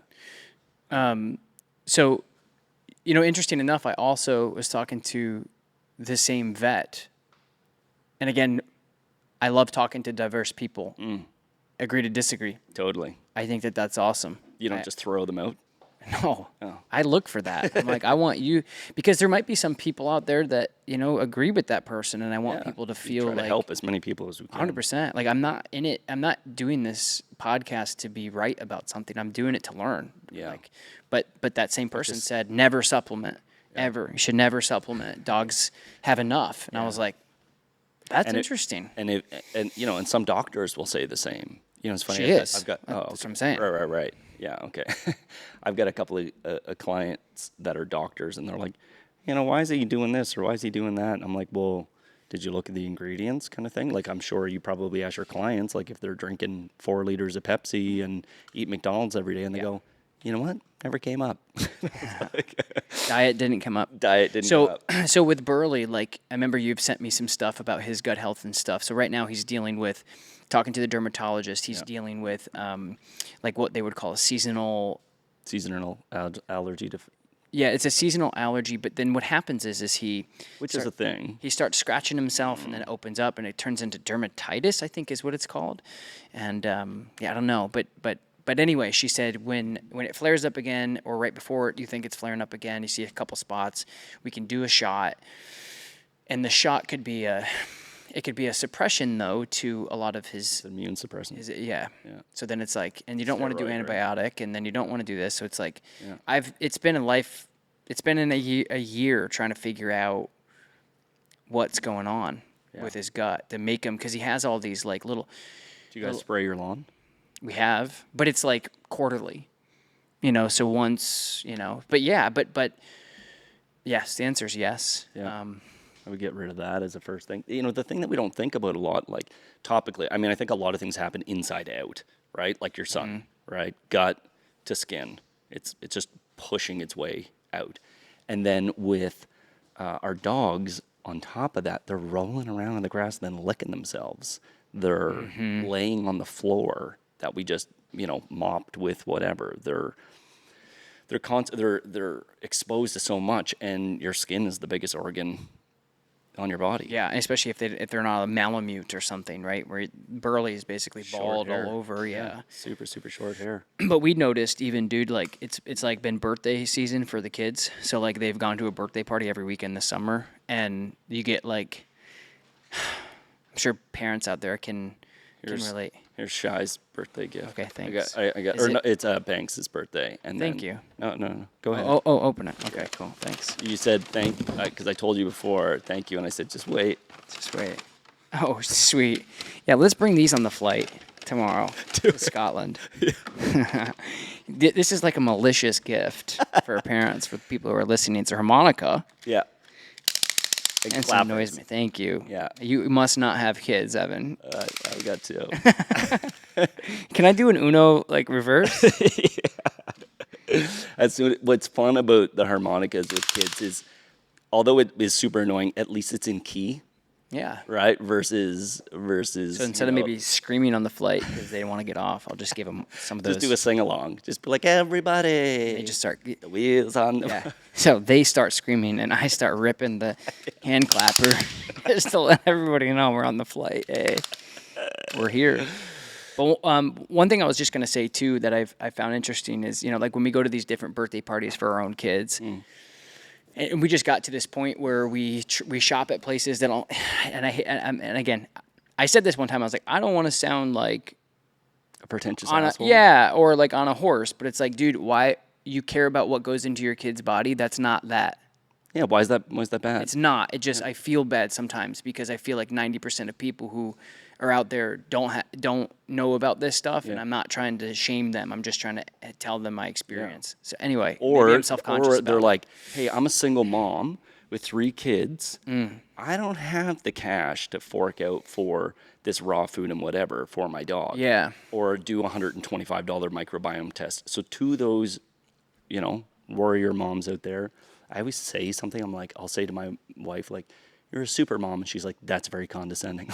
I don't know what the terms are because super mom means something else. Anyway, to all the people out there that are struggling financially but still want to do the best for their dog, there's a great study out there that they did with Welsh Terriers, Scottish Terriers, that they did kibble minus 25%, and they put in orange vegetables, kibble minus 25%, they put in green vegetables to look at cancer rate reduction. Because Welsh Terriers are like super prone to colon cancer, it was like regular stats reduction with orange vegetables. So like name something orange. Carrots, Peppers probably. peppers, pumpkin, Yeah. whatever, squash. Reduction by, I think, don't quote me, it's like 75 or 73% reduction in cancer. The green vegetables, 90 something percent reduction in cancer. And when you present those numbers to a doctor, they're like, there's nothing that reduces cancer by, 70 or 90% reduction in cancer. Yeah. So your leftovers, before you put a bunch of spices and whatever on them, although herbs are amazing for your dog, but don't put Frank's hot sauce and then give it to the dog. But just, most people don't eat their broccoli stems. Your dog would love that. Yeah. Apple, Coated us. whatever, and ends of your carrots. And there's so much stuff that we throw out that could go to the dogs. Wash it and give it to them is what I would recommend. Yeah. Yeah, there's a lot of ways. I've had a couple people on that talks about unprocessed dog food in the form of raw food that is actually pretty cheap. You can go to like a local store, like in the States and even in Europe, they have a store called Aldi's. I don't know if you guys have it in Canada, ALDIS, and they have like cost effective groceries. But one thing is because it's a European country, they don't put all the shit in it that we do in America. Yeah. And They're not allowed. They're not allowed to. Yeah. And so one thing I was going to say about the birthday season is, so we go places and they have like all these cupcakes with the colors and the sprinkles and all this stuff. And like, we do let our son have certain things, but like if we can. Now Shia can't. No, he probably shouldn't because he's already on like he's sensitive to everything already. Anyway, he had like this cupcake with all these artificial dyes in it, which again is inevitable. And we don't want to like bubble boy him, and we don't. We just care about what goes into his body. Of course. So a lot of times we're like, hey, how about some watermelon? He's like, yeah, I love watermelon. Great. This is going to be way better for you versus like this sugar, Yeah. And I had one. I love them. Yeah. But I also, so he's The hardest will be when hot dogs are on the table. Yeah, hot dogs. Oh, buddy. We get them organic still, but it is what it is. But he came home, and I've never in my life, he's 3 years old, and I've never seen him act like this. Really? Because of the dyes. Yeah. Was he riding Burley or what? No, dude, he just was like screaming, yelling, freaking out, like having tantrums, making noises I've never heard him make, just like unrational. Wasn't thinking clearly. And my wife was all like, jacked up. He's stoned. my wife was like, this is what happens. When high you as a give kite. him-" Because he's super sensitive to it. Like, I grew up on that shit. I grew up on Doritos and Hostess and blah, blah, blah. And now that we're educating ourselves about, like, what this does to us, we're reversing that stuff, hopefully for our kids to be I think healthier. a lot of them, once they get to the age where you can have a conversation, I mean, it's a little tricky because my oldest is, he's 10 and he's Asperger's. And so everything's very black or white. Like, I mean, and me, I'm all over the place. And I've had to learn how to be a better dad and a leader and all these things. But like, when we tell him what's in McDonald's burgers what's in, he goes, oh, I'm not eating that. That's it. That's what we do. Yeah. Because he's like, I want this. And we're like we go to Starbucks and get something on the road. we get like a consistent, consistency. And Just pup cups for the whole truck. He wants the little cake pops. Okay. And they're so good. But I'm it. like, dude, that's gonna make you feel like crap. Yeah, but I'm like, it's gonna make you. I'm like, I'm gonna say no because it's gonna make you feel like crap. Yeah, and you have to. I mean, at this age, you gotta be like. Yeah, 3's tough. Yeah. 3s are. It's just that's all you can do. It's like, hey, if you, anyway. So gut health for dogs. So with Burley right now. Let's just turn this into a parenting podcast. Yeah. Let's Well, this is just life. I think dog so parents. many dog owners out there and even dog trainers are going through the same stuff we are, and we're just trying to. I'm just hoping that I can spark conversation and ideas for other people. That's how I started my whole career. Yeah. I said, hey, I'm going to train a dog like this, and people are like, holy shit, that was so helpful. Yeah. And I'm not trying to, be somebody I'm not or try to talk about things I'm not. I'm just talking about my experiences as a dad who travels the world working with dogs, but also as a dad and as a husband, as a whatever. Totally. But We were talking about gun dogs. We almost got to gun dogs at one point. So I did the Cesar Millan thing, came back, finished university. Yeah. At the end of that, and then I was just trying, like, someone please hire me. I just want to learn. I've got a little bit of experience walking dogs and grooming dogs and doing all this stuff. And then I got the other side of the country. So I live in Nova Scotia, almost as east as you can go, other than the 2 remote islands that shall not be named. And you can go to BC, north of Oregon and Washington, I think, geographically. And so as far west as you can go, I just typed in Google, best gun dog kennel in Canada, because I was obsessed with hunting at this point. Hunting and fishing and dogs was like, and horses was everything to me. And so out in this place in BC, in like rancher country, is this gun dog kennel that replied. And they're like, yeah, maybe. And I was like, oh, I'll fly out and meet you. So, and I'm like university broke, but I scrounged some money. And thanks to my mother-in-law who gave me the money to go out to Cesar Millan's. And I just like scrimped and saved and whatever. But I went out there and they're training the big gun dog kennel. Pointers, retrievers, flushers, everything on like 100 acres out in BC. And I was like, yeah, this is amazing. Flew back home and then drove across the country with Rush to become this gun dog trainer. And dude, the gun dog industry, do you know this? Is like, obviously not everybody, and our generation is finally like fixing, but there is so much just straight up abuse that happens in the old school. And that's what I walked into, was like, I just drove across the country. I'm like, but it got to the point I was only there and I was offered like co-ownership. They're like, you stay with us. In 5 years, this place is yours and the other trainer that works here. And I was like, I quit. The opposite. This isn't dog training. This isn't cool at all. So I went and worked for a groomer for the rest of the time that I was out there, living on a cutting horse ranch, living the cowboy lifestyle, grooming dogs.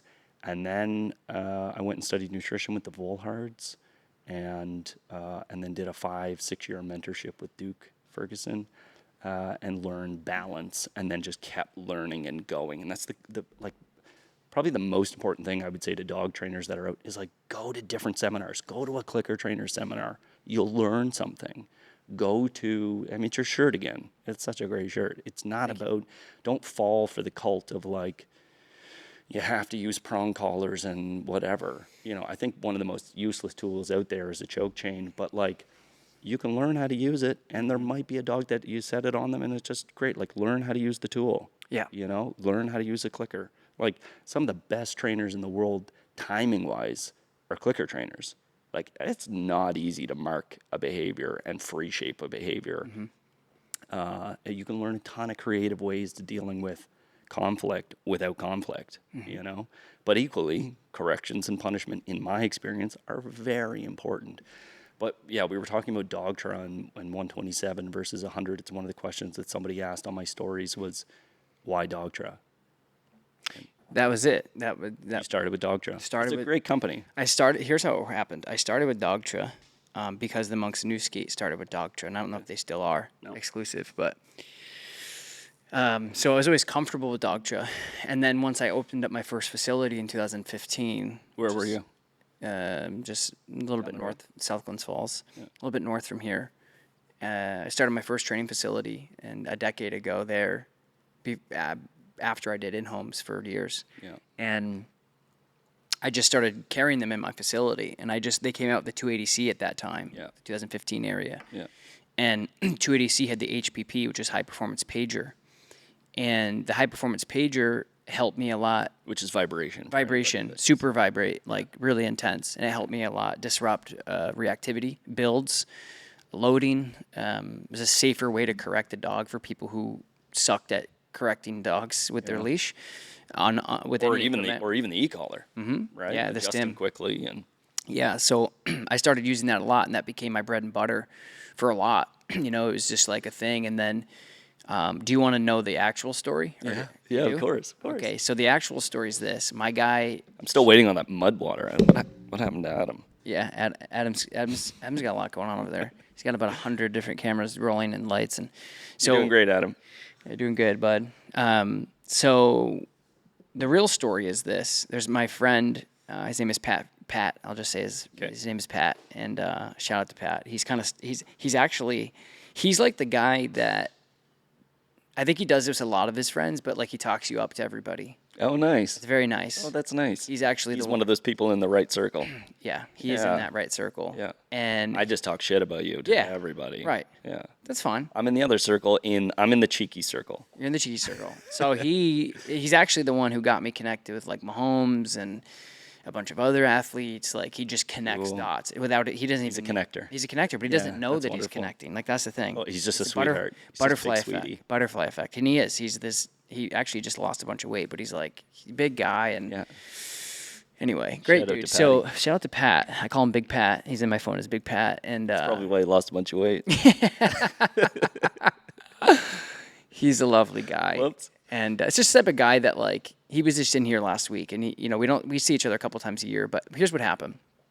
So, Dogtra was part of the working dog conference that was held here in Albany, New York, many moons ago, and he works for the sheriff's department. Oh, cool. And so the sheriff's department has it's a kind of an invite only. It's not open to civilians. It's usually law enforcement or maybe professionals like the Ted Summers or the working dog radio guys who they sell dogs to police departments. Like they're there, like type of thing.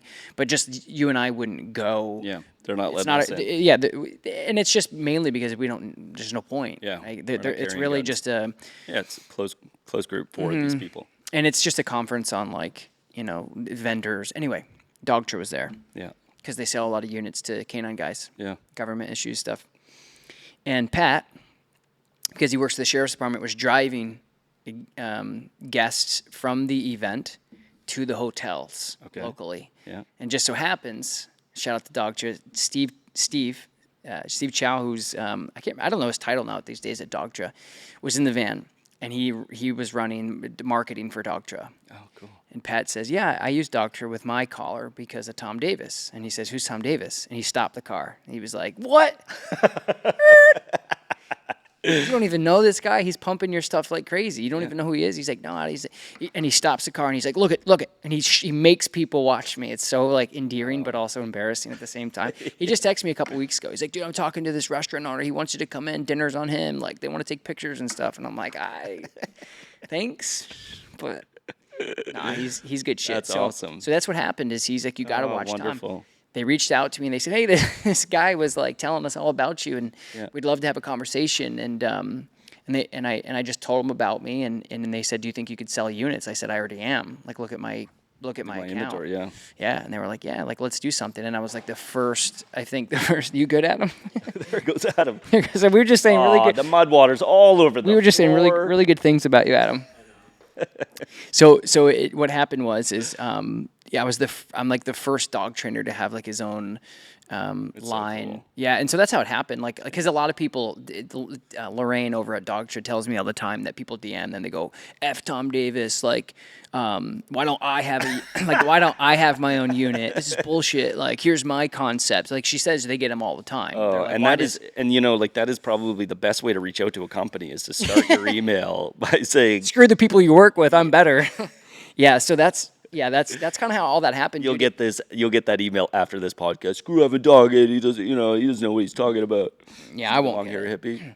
So anyway, dude, that's how it happened. It was pretty cool, and the rest is kind of history. And now we're Is there any okay? So what's the difference between your model and the other 280C besides cool colors? Anything? yeah, it's a 2 dog system. Yeah. It has 282. a tone as well. Yeah. Yeah, so the 2.0 Dogtra has a 2 dog system, so you can add another dog, which just so happens to be nice because I got Great. burly. So Yeah. now I have 2 dogs, and so I immediately upgraded to that, and it has tone.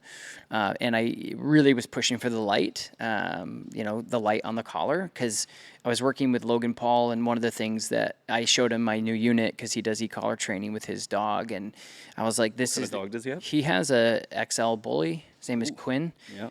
He's a good boy, and I was in Puerto Rico working with him, and he had an That's educator. right. I saw that. Yeah, he has an educator, and he's like, "Bro, I love your unit, No light. but there's no light, and I like letting him go at night." Yeah. And I already wanted the light before, but so I tried to push. So I think our next collaboration will. I know our next collaboration will have a light, but anyway, so that's the big difference.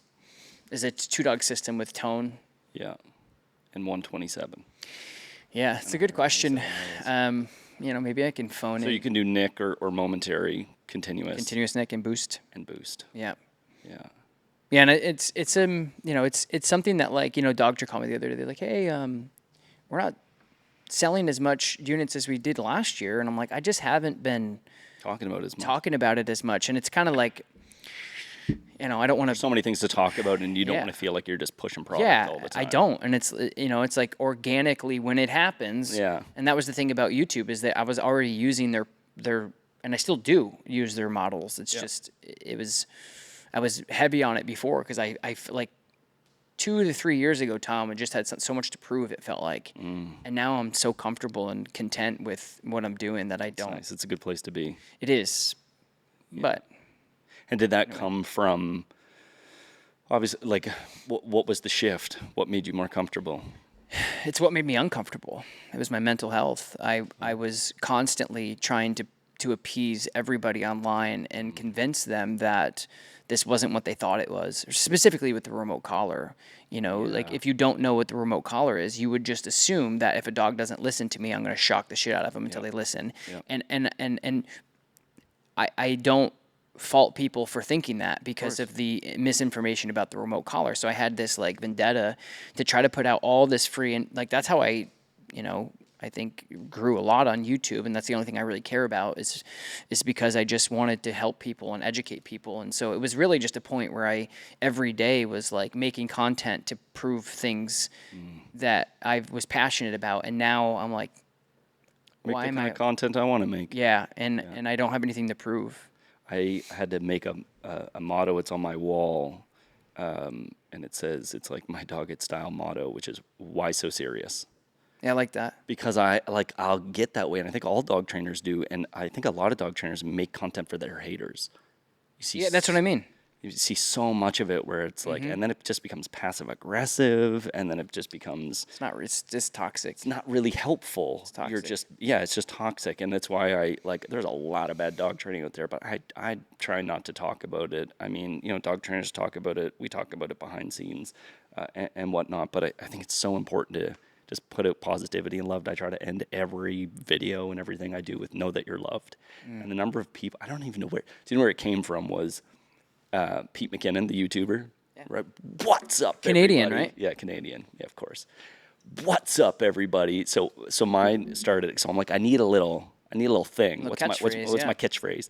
So it became bonjour, everybody, which became very awkward because I don't speak French. So that it became bonjour y buenos dias, everybody, because I actually do speak Spanish. And so, and then my little, outro, just I don't know where it came from. One day, it was just divine intervention. Was just know that you're loved, and the number of people that have reached out to been like, thank you. That's great. For saying that, which I don't know where that came from just now, but it's Pete McKinnon, YouTube. Can't work my way backwards. I forget what I was gonna say. That's okay. How do you deal with what do you do? Because dog trainers struggle with this all the time, and I feel like I'm a broken record on it. But how do you deal with people who are on your page saying that you suck? That's where we were going. So those people, like I had Zach George put out some, like, comment on he's been going off lately, but That's all he does. Yeah, that's all he does. And so he wrote on something. So I'll either, let's say somebody writes a really nasty comment, or just like a passive aggressive comment or whatever. Sometimes I'll approach it from, it wasn't passive aggressive and they just want to know. And so, but really, I used to just block and delete. That was my whole block and delete, block and delete, I do block that. and delete. But so there's and I don't not do that, but sometimes people genuinely are curious, but you're reading it defensively. Yeah. Right? And so you're Yep. like, how about this? Yeah, stupid. And so now I write it for someone else is going to read that nasty comment, and they're immediately going to go into the comment section. So I'm writing a comment for that person Yeah. to know. And so sometimes I'll approach it that way. Sometimes I'll block and delete. Sometimes I'll literally do a reply and pull out the ukulele and make a song about them. Like, I try to have as much fun as possible. I've done some wacky stuff. I bought a custom puppet of my logo. Like in American it'd be like $4,000 for this custom puppet. Its eyes believe moves, that. it blinks. Oh yeah, I went all out. But there's this fine line between like, this guy's just a kooky whatever, but I've been training dogs a long time. I do know what I'm talking about in terms of training dogs, but I also am constantly trying to learn, like constantly. I just, what else? So what do you do? You said that you used to block and delete. So what's your game plan now? Make a song about them? Make a song, write a comment for someone who's going to read it, and just give like a legitimate answer to, like, someone's like, we just got quail because I'm not busy enough. I bought a whole hutch of quail and I'm feeding the eggs, and then I figured, oh, it'd be a little business for the kids and to give them more responsibility, because like, Yeah, it's that's cool. hard for them at these ages to take care of the dogs. They can't walk. Yeah, that's cool. They can't walk the dogs. If you make a video of letting your 3-year-old son walk Burley, I will fly back here and be very upset with you, because they can't. They're too young. You give them a prong collar or not, unless you're also holding a leash of the dog. And so I buy these quail, whatever. Well, one of them flew down. Well, what do you think all the dogs did? I got a gun dog, a pit bull, a terrier, and a shepherd. That bird is no longer with us. And so I posted about it, and that I was very upset, and that I crated all the dogs, but that crating isn't necessarily a punishment, but it might be a punishment, and whatever. And that all the dogs took it differently, but it gave me a timeout. And then someone just wrote in the comments, "Zap, zap, zap," right?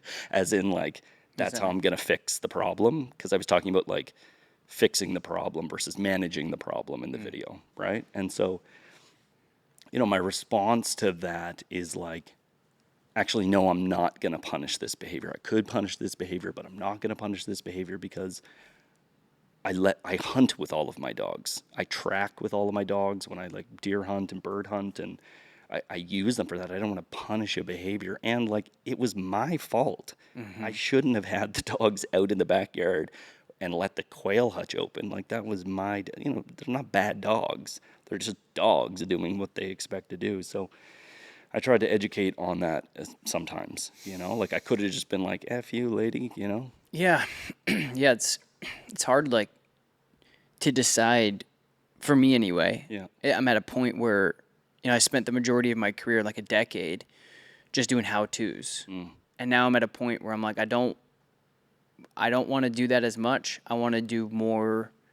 I want to do other things. Yeah. But I guess my point is like, it's hard to find when you sit, because it's a creative expression. Yeah. When you're doing the how-tos, it's not as much, because Yeah. it's kind of just like, here's Feel how to. very robotic. Yeah, because Yeah. it is. It's instruction. It's tutorials. Yeah. That's what it is. Yeah. But when you sit down and like I just did a video you were talking about with Freddie, my father-in-law, and like, Go watch this video, and if you only have time to watch the first 15 seconds, this is my father-in-law, Freddie. He said, hey, he's gonna walk my dog Burley. Freddie is a simple man. what I meant by that was 3 simples. 3. what I meant by that, like, but that's the thing is, like, if you And I guess maybe nobody knows me well enough, except for a very what I was thinking about and I just kept saying simple, and I wanted to say something else, but I couldn't think of the word, so I just kept saying simple. Sure, the camera's on and it's just there. That's what I mean. Is like, you know, when that's what I'm getting more comfortable with, is just being raw. And like, that's why I love this podcast, is because like, if you watch a 2-hour, 3-hour podcast, like you should know me by now. So when you see a video about now or in the future where Tom Davis hates all dogs because he corrects them for trying to kill other people, it's like, I know Tom, and that's bullshit. Like, you know what I mean? Like, I really enjoy putting out the real me without edits. But there is, like, in some videos you do, because it's more of a tutorial. So today I'm going to show you how to wear the prong collar, size the prong collar, because of these reasons. And then there's other times where I'm hanging out with my father-in-law and I'm like, let's all eat popcorn together and watch this shit show, because it's going to be funny. But my relationship with him, you were speaking of Forrest Mickey earlier, which is a dear friend of mine, and it sounds like you guys are developing some sort of relationship. Yeah, I've got a question from Forrest for you. Okay. Yeah. And so one of the things that we talk about is like my relationship with my in-laws. There's like, I guess, different than a lot of other people. Okay. But Forrest, he was with me a couple months. Yeah, if I called my father-in-law simple, I'd be in a headlocker on the floor. Yeah, no, but that's the thing, is like, we spend so much, because he's Irish. We spend so much time together, and they travel with us, and they're over every other day, and it's just a fun, friendly relationship. But there were so many comments in there that I was laughing at, 'cause like, you're mean to him, you're rude to him, and I'm like, that's funny, because he gives it right back. He just didn't in that video, because he wanted to be a self-deprecating, like, oh, I don't know anything. Yell at me. Like, no. He gives it right back. Well, you say, and it was so good, because you're like, you've been to many seminars. You should have a little bit more of a clue that what it is that you're doing. That's what I mean. It's like he'll ask me to. You imagine him. I was thinking. You imagine him being as soft as he is and just whatever in that video. Oh, good boy, Hurley. Okay, Burley. Someone like that. We were talking the other day about, like, you might have to put out some content about, like, these aren't the easiest dogs. You imagine him raising that dog as a puppy. That's it, dude. Burley would be a but I think it's monster right now. That's what I mean, is like, it's context. Yeah. It's delivery and context. Like, you commenting back to somebody to give other, like, somebody, and this is just interesting, right? To think about, like, when people comment now, I'm always like, that's interesting that you think that. Like, that is actually interesting. Like, this one comment was like, I posted in my community on YouTube, because I spend most of my time on YouTube. It's like, I just love that platform more than that's why I do the most there. Yeah. And the people that go there don't just want a quick hit. They're like, show me the whole thing. No, you're having dinner with that person. Yeah. You know what I mean? So think about it. Will Atherton gave me that. He said TikTok was like handing out flyers outside of a store. Instagram is kind of like texting somebody, and YouTube is bringing somebody out to a Michelin star dinner together. So your relationship is much different. Shout out to Will Atherton, because I took that from him. But one of the things this person said in the comments was, don't you think it's enough? Basically, don't you think it's enough exploiting these big dogs, these big protective dogs? And I was like, that's interesting that's your concept of this, because I'm actually putting out all this content to tell people how hard this dog is. Don't get this dog. I'm a professional, and it takes 100% of my efforts to keep this dog under wraps. And it's well documented. Like, do not get this dog. I can't even handle this dog sometimes. He's a puppy still. He's not even close to what he's going to be. So it's just interesting. Because I was like, that's an interesting perspective, that you thought I was almost promoting the breed. And I'm like, but then it's like, have you watched my videos though? Because this dog, Burley, has changed my life in many ways, because for the first time in my career, it's relatable to the people watching. He's challenging. And everyone sees Lakota dance around like some magical circus monkey. And they're like, well, that must be nice. I'm like, I got. But I think that's also why people end up with a Dutchie or a Mal. They're like, holy correct. Fuck, this dog will climb a wall for me and bring back a bottle of water. And it's like, he'll do that if you spend 23 hours a day with him. Yeah. It's interesting. Don't have another life. So there is like I always tell people, like like haters or anybody online. It doesn't matter what. It doesn't matter if you make lava lamps, if you make microphones, or you train dogs. You're gonna have haters, because if you're putting stuff out there publicly to people, which is good. But some of my best ideas and my biggest opportunities, whether it's going on TV or landing a really big client that's going to help you grow your audience, have been because of somebody's talked shit about me. Because when I see something and it chinks my armor, I go heavy.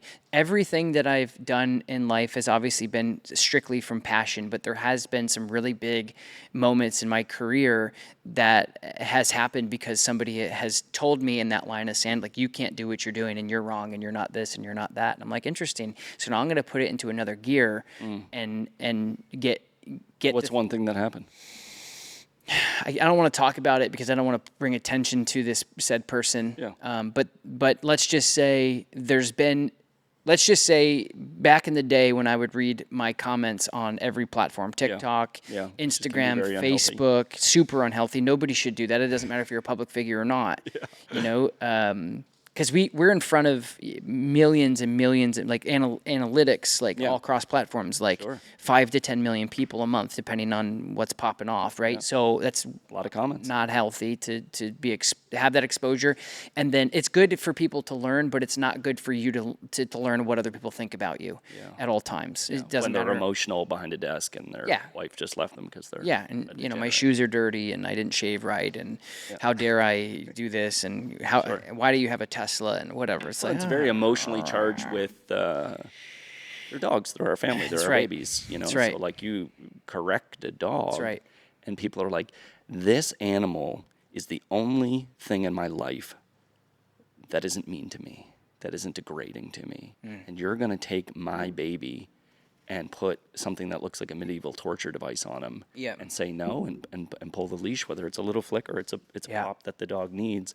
It's a very emotional. There was a study done where they were like, you can save 10 dogs or one person. They all chose the dogs. I'm not saying they're wrong, but that's heavy. Yeah, it's just our relationship with dogs. So how did the bad thing turn into a good thing? So like there's times where bad happened. Well, I was saying, like, I used to read a lot of this was years ago. I'd read a lot of my comments. And now I don't. Like at all. Like very rarely. YouTube I will, because if you watch, that's the thing, is interesting. If you watch YouTube full length, the comments are so much different than on other platforms. Questions. Yeah, because people have context.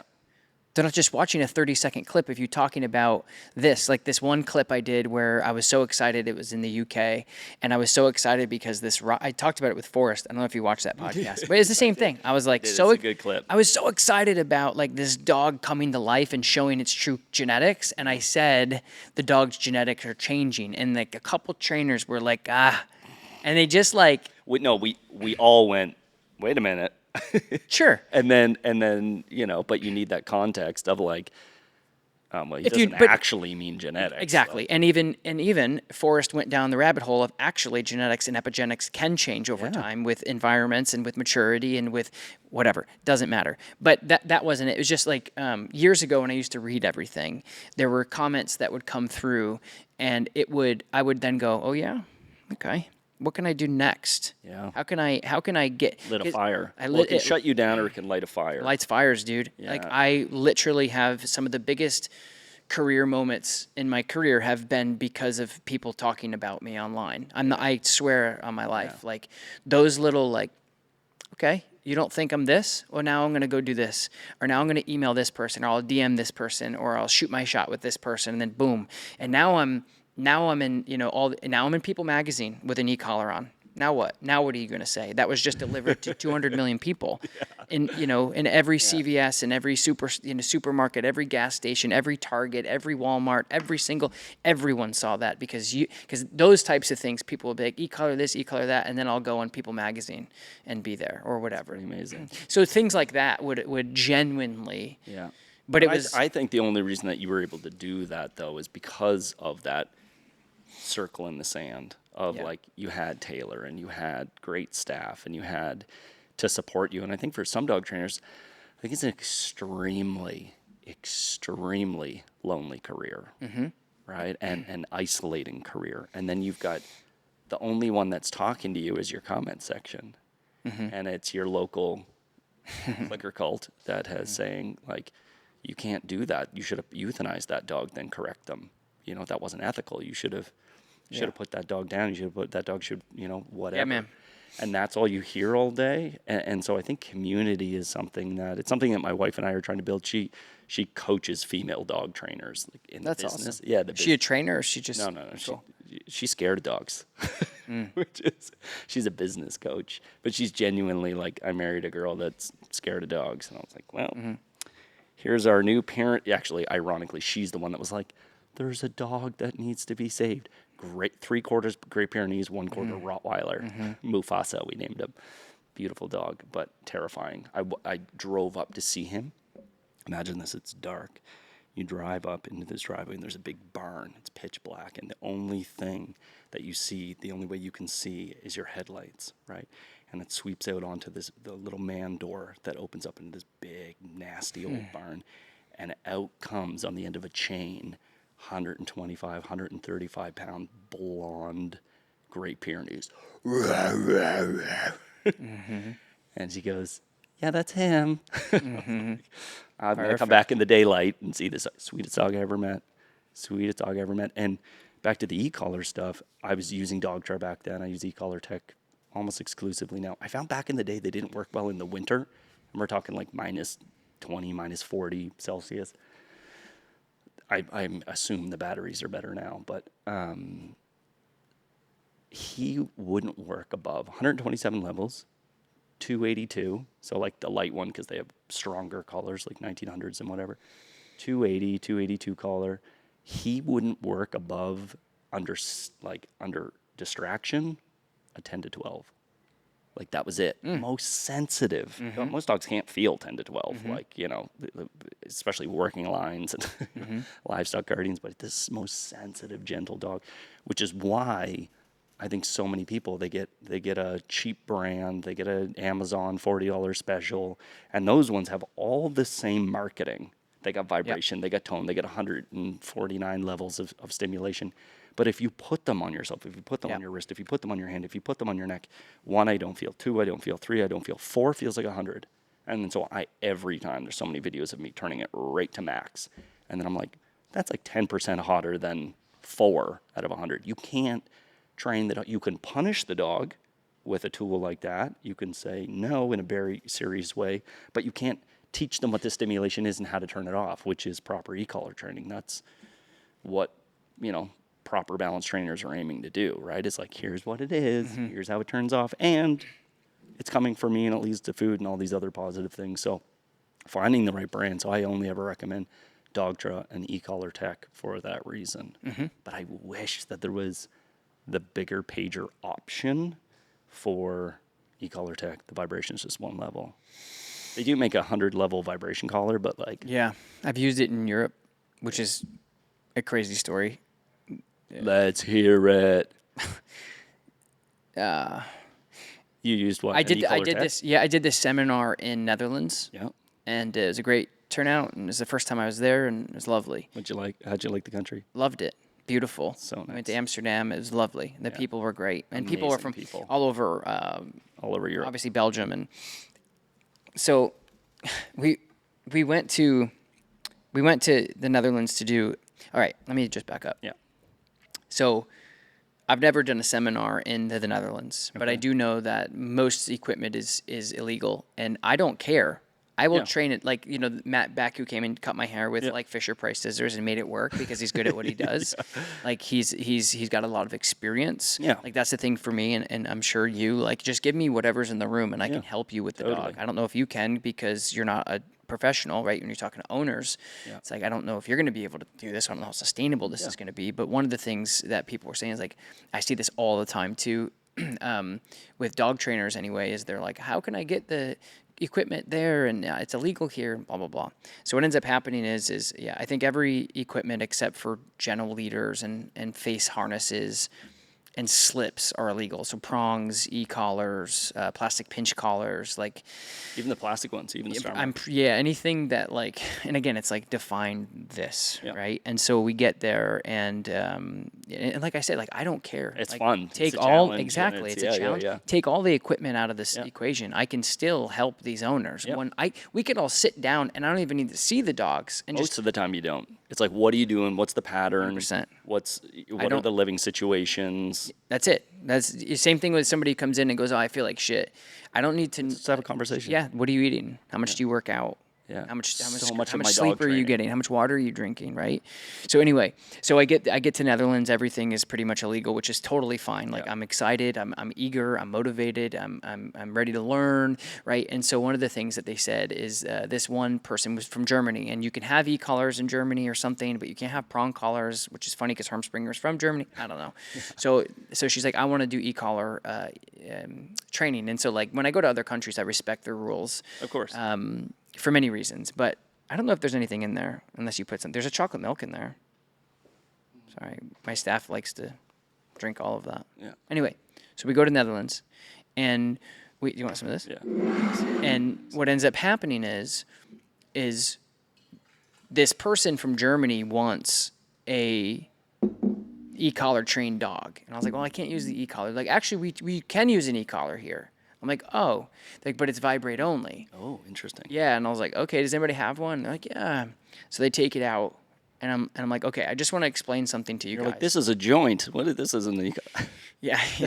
So I want to explain. So I was like, I want to explain to everybody in the room right now that the interesting thing about the remote collar being banned in a place like Netherlands or certain parts of Australia or other places in the world, and then having the ability to have a e-collar Vibration with a only. vibration only is so ironic. Yeah. Because I'm like, these e-collars at a low level are still going to be more punitive than the low level stimulation that we use with the remote collars.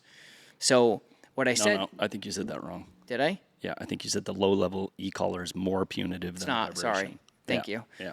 Yes, so the low level stimulation on the e-collar is going to be far less punitive than probably any e-collar vibration. So we get the e-collar tech out, which I think is what you're referring to, of just a vibrate only, pager only.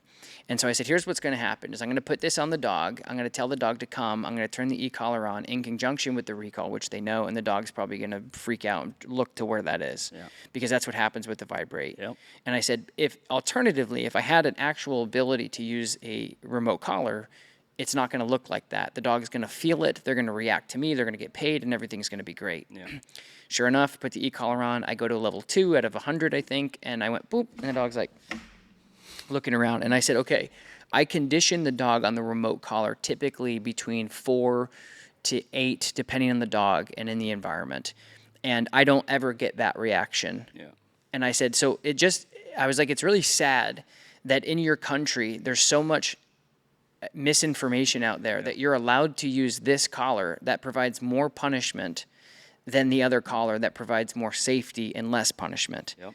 And I was like, that's when you know that your government and your politicians and even the cult that's going on in your country is extremely misinformed. And it's very unfortunate because there were dog owners there that I could have helped tremendously, and I'm not even exaggerating, probably 100 times more efficient and more effective. We had this giant like sheepdog that kept jumping on this lady, and she couldn't correct the dog because he was too powerful and explosive.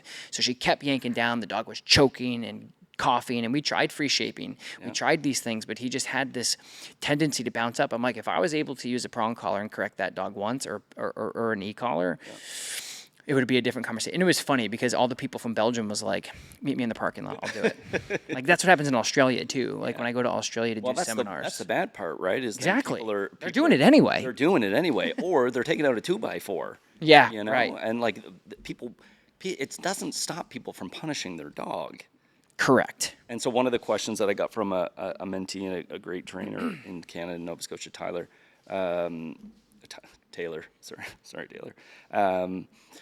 was how much responsibility do you think that trainers with a platform should take on of like informing and educating about how to use these tools properly?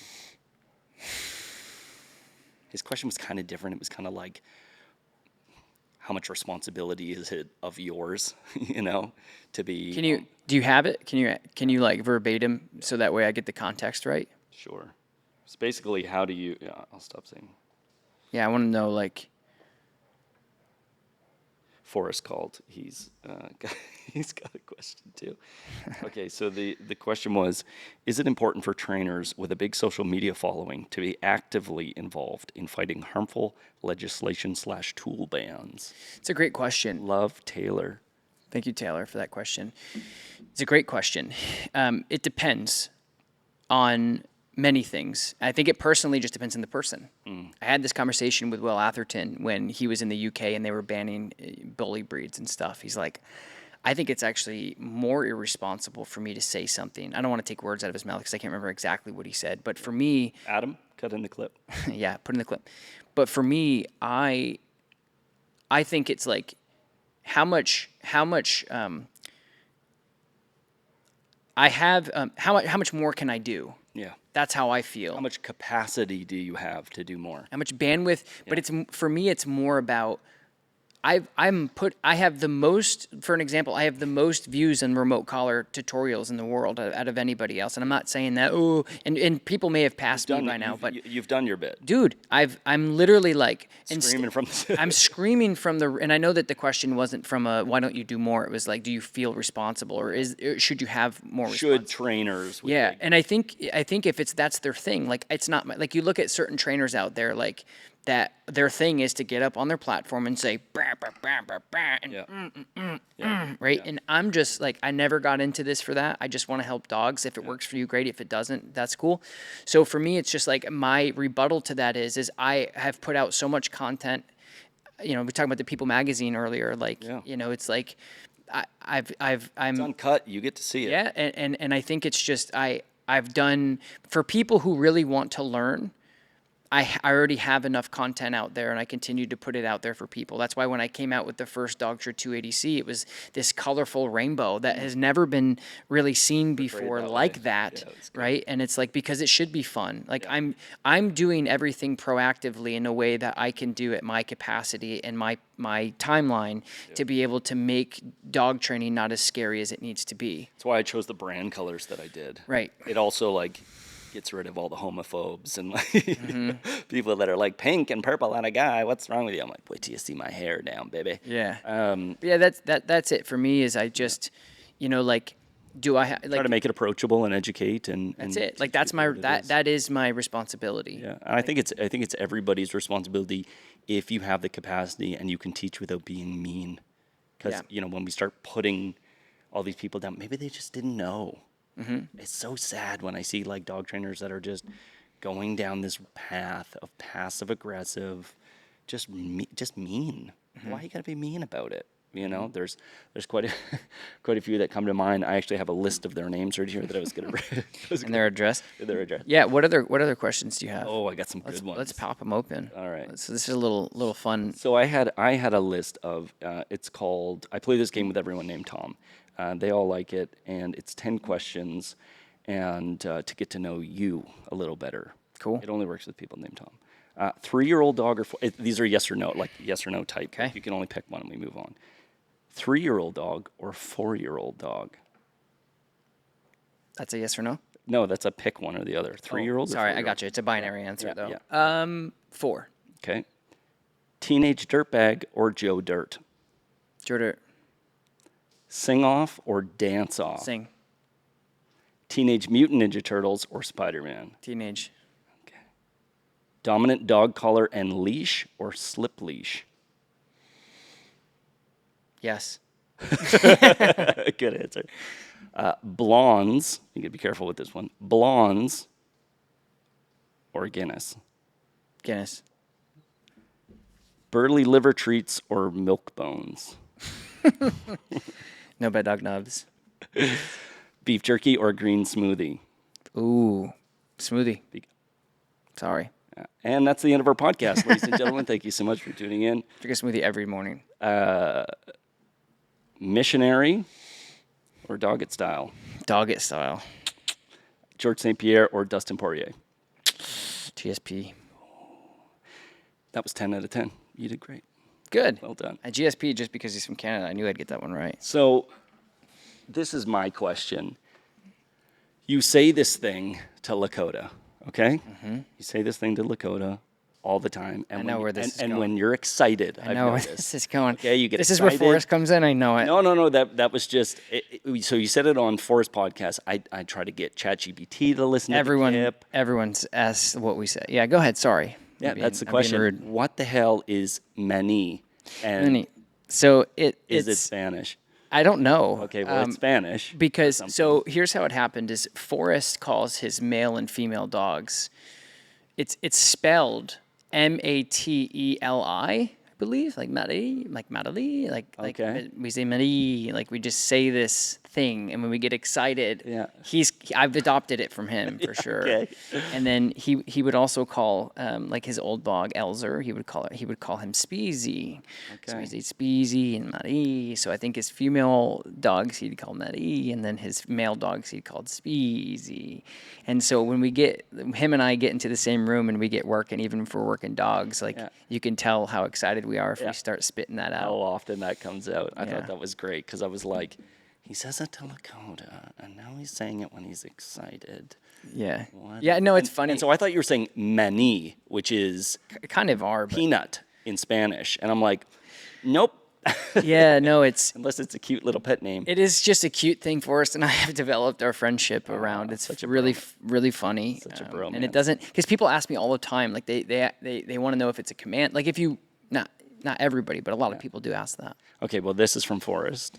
And Okay. but I think he voice texted it. Okay. And so I also need you to translate it. So I'm just going to slide it over. And Okay. This is a voice text. Ask him when your oldest son gets to know people. No, but it says soul, right? It doesn't say son. It does. Okay, when your oldest soul gets to know people, he'll give them a special name after a piece of food. Son. Okay. Does he have a name for you? So my son Banks gives everybody food names. That's what he's talking about. Okay. He does. He gives, and he called Forrest chocolate, and Forrest calls him cheeseburger. And so when my son gets to know somebody and he gets comfortable, he'll say, "What's your food name?" And they, "What?" And he'd be like, "Taco," and like your hot dog, and that's your name. Serious question. Can you remember the most meaningful compliment you've received over your career? Words from a client or mentee that touched you, and what was it? Pause. The end of Forrest's first question is, does he have a name for you? What is your food name? I think he might have. Was he talking to you or me? I don't know if he was talking. Well, I haven't met your son. That's what I mean. No, I did meet him, but he wasn't talking at that point. Yeah. So I does think he that have was a a food- question for you, maybe. Okay, yeah. So no. Can you remember the most meaningful compliment you've received of your career? I'll be honest. The first thing that comes to mind as somebody who didn't spend a lot of time in post-academia, college, uni, Yeah. just dove right into dogs. Yeah. I did a seminar in California on my tour in 2022. The poster's right behind you. 2022, and it was a really cool experience. Interesting enough, serendipity here is like I went and saw Cesar Millan's tour way back in the day. Like I don't even remember, like 15 Probably plus. the same year that I went. Yeah, and he did like a little tour Yeah. in like theaters. And when I saw that, I was like super inspired. I was a dog walker at the time, and that's where I really was like, and Caesar, like whether you like him or not, like he's paved the way for everybody to make more money in the dog industry because he's put that ceiling way high. Yeah. And so anyway, And so- he does know dogs. and he does, yeah, whether you Say like what it or you not. want. Yeah, He exactly. He understands dogs. You can't. Yeah. So I did a tour, and I remember one compliment I got, and this is just what comes to mind. I'll be honest. Like it's just, we did at the end. There were these two ladies who came up to me, and they said, "You just put on one of the most informative clinics I've ever been to, and we're both doctors." And she said, and I said, "Thank you so much. That means a lot." She and I didn't know that until after. I said, "Thank you so much. That means a lot to me." And she goes, "No, like PhD level. That was crazy. Like what you just described and broke down after the last 2 days was PhD level education."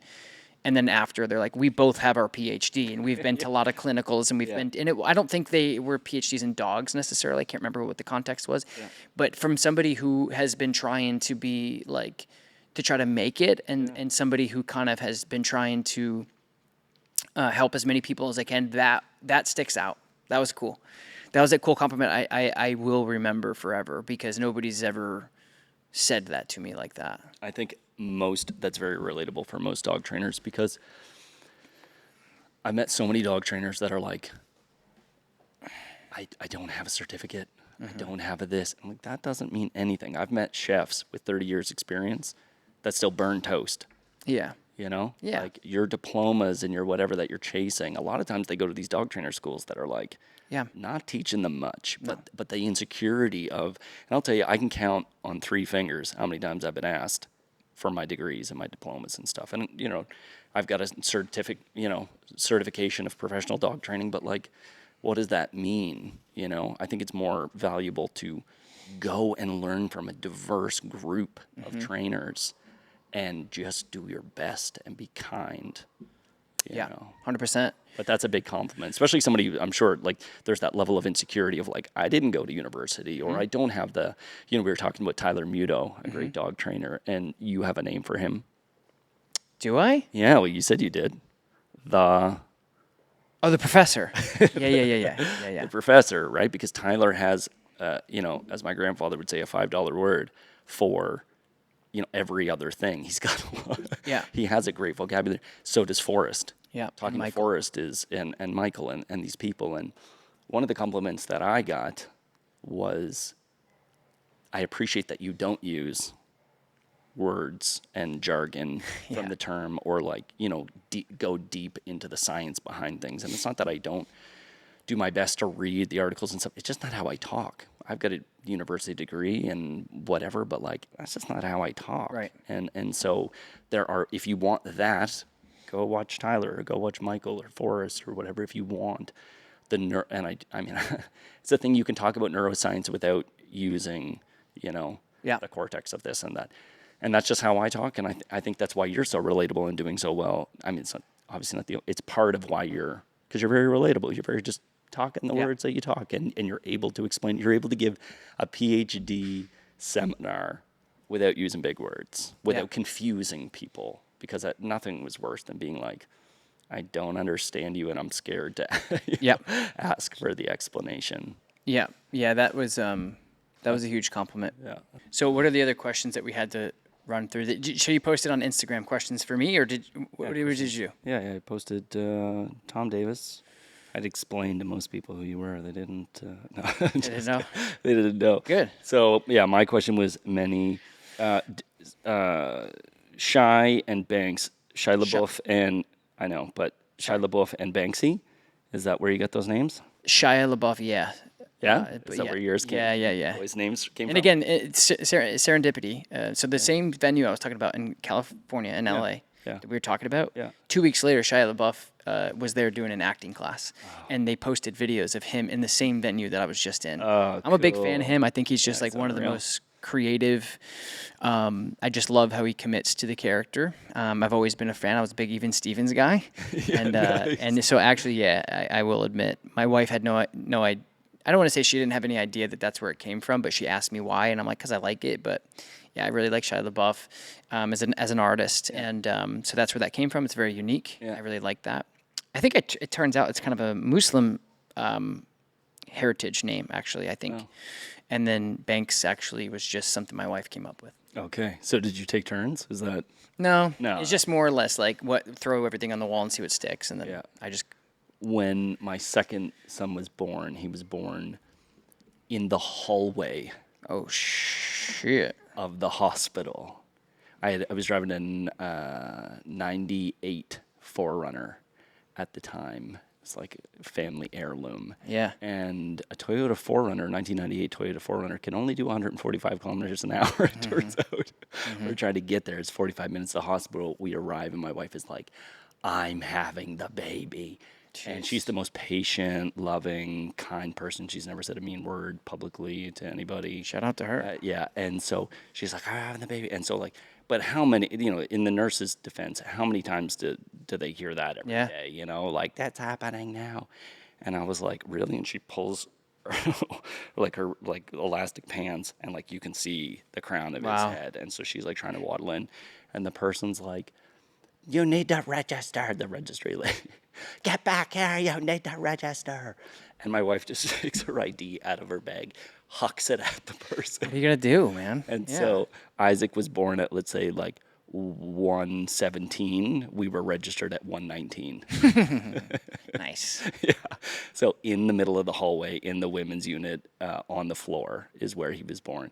So I don't know if it's like this here, but the dad or the other person or whoever goes and puts the child's legal name into the registry. Like you go into a room and you register their name. So I put Isaac, which we just chose together, Lee, because I was like, Bruce Lee, I don't know, it'll be cool. And then I put Rocket. So Isaac Lee Rocket Doggett, shout out. That's funny. And Noah is the other one. His middle name is Ellis because my best friend is like a 75-year-old trapper, like retired fur trapper, French Acadian guy. And he had one of those like wood stoves that you can like cook on. Yeah, yeah. Whatever. And it's Ellis. And I was like, well, that's a cool name too. That's cool. I like that. Yeah, both of our babies, actually Banks was baby Davis for 2 days in the hospital because we couldn't decide. So baby Davis for a while. Well, Banks, you're lucky that your name is not Baby. Yeah, yeah. The rest of your life. Although Baby Driver is a sick movie. One band for the rest of your life to listen to. Led Zeppelin, easy, Bro, took my answer. easy. Nice. Bromance is growing. What country outside of America would you consider living in? Oh, out of America, Australia. Okay. Yeah. Yeah. that's sick Shout out to country. Australia. Yeah. I like Germany a lot too, but I haven't been Australia. I'll say Australia. Coast. I mean, northern coast. Yeah, I'll say Australia. Yeah, definitely. Place is a vibe. Your favorite tattoo? I would say the most meaningful one Yeah. is this one. Speaking of Australia. That looks fresh. Yeah, Fresher. 2 years ago. No, last year. Yeah. That's the most meaning. Everything else I got done like out of high school, and it was just like I wanted to have a sleeve. can't I mean, they're meaningful. I mean, I like. Man, your owl is gnarly. Yeah, the owl's cool. I love the ocean. I love Greek mythology, so Poseidon.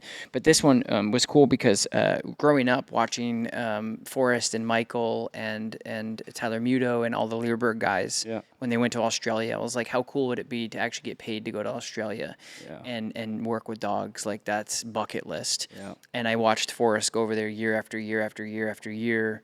Doing tons of different stuff with dogs, and I was like, man, that would be like goals, like to get to that point. And then I went, and not only went to Australia, but I took Forrest with me. And one of the coolest things about Australia when I was there was the birds and the kookaburra. Have you ever heard one in real life? Yeah, I went to Australia to do a Okay. seminar. Yeah. So, so I kind of got that I did that. And that was a bucket list thing that I was able to do, and I have a lot of I have 3 birds tattooed on me, and I have a magpie poking out someone's eye from Australia. That's sick. No, I like magpies too because they're in Colorado. They are terrifying. Yeah. I think that's what it was, wasn't it? They're like, don't look at these birds. They were probably just messing with me, friggin' Australians. Yeah, like the drop bears. Did you ever hear that No. story? Yeah, No, Australians were laughing at that. Yeah, they're Aussies are great.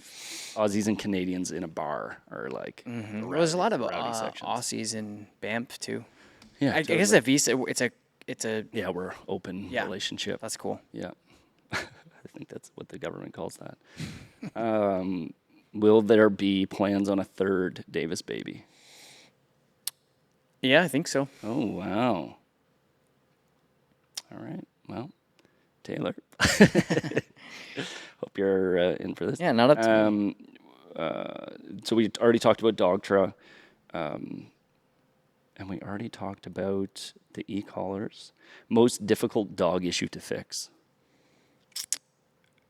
Well, I would say the most difficult dog issue that's unfixable that we get common is the fireworks and lightning and the thunder. I mean, so people are always like, my dog's afraid of thunder, my dog's afraid of fireworks, and that's obviously nothing we can help with. Have you ever fixed a gun shy dog? No, because I've never needed to. Yeah. I made my first 2 dogs gun shy. I took some really bad advice. You want to know what the advice was? Take a piece of pepperoni. That should have been my first. Like, take spicy pepperoni as the lure, right? And hold it out just far enough where your dog can't get it, and then take a cap gun and shoot the cap gun. And then before long, your dog will associate cap gun with pepperoni. My dog shit his pants and then ran into the other room. That's what I would assume would happen. Yeah, especially in like a little, university 100%. tiny room kind of thing.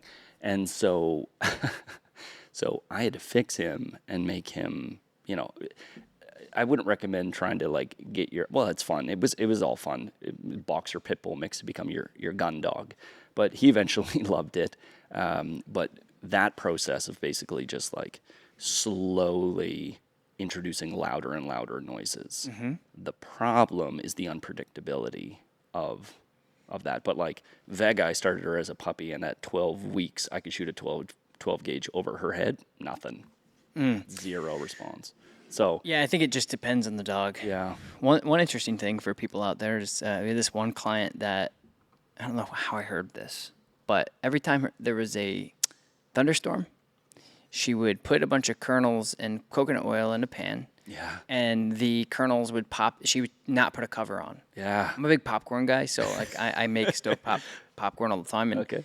you take the top off, which you're not supposed to do. Yeah. But what it does is it makes the noise. Yeah. Pop, pop, pop, pop, pop. And releases treats. And and it just goes everywhere. And so she did that, and that was an interesting thing, that when the thunder happened, the popcorn came out. Yeah. Because it makes the noise, but then also it gives them something to do, and it's fun, but it's probably not super sustainable. But I thought that was interesting. I heard somebody else do like they would just like announce. They'd be like kaboom themselves, and just like confetti. Caesar's coming.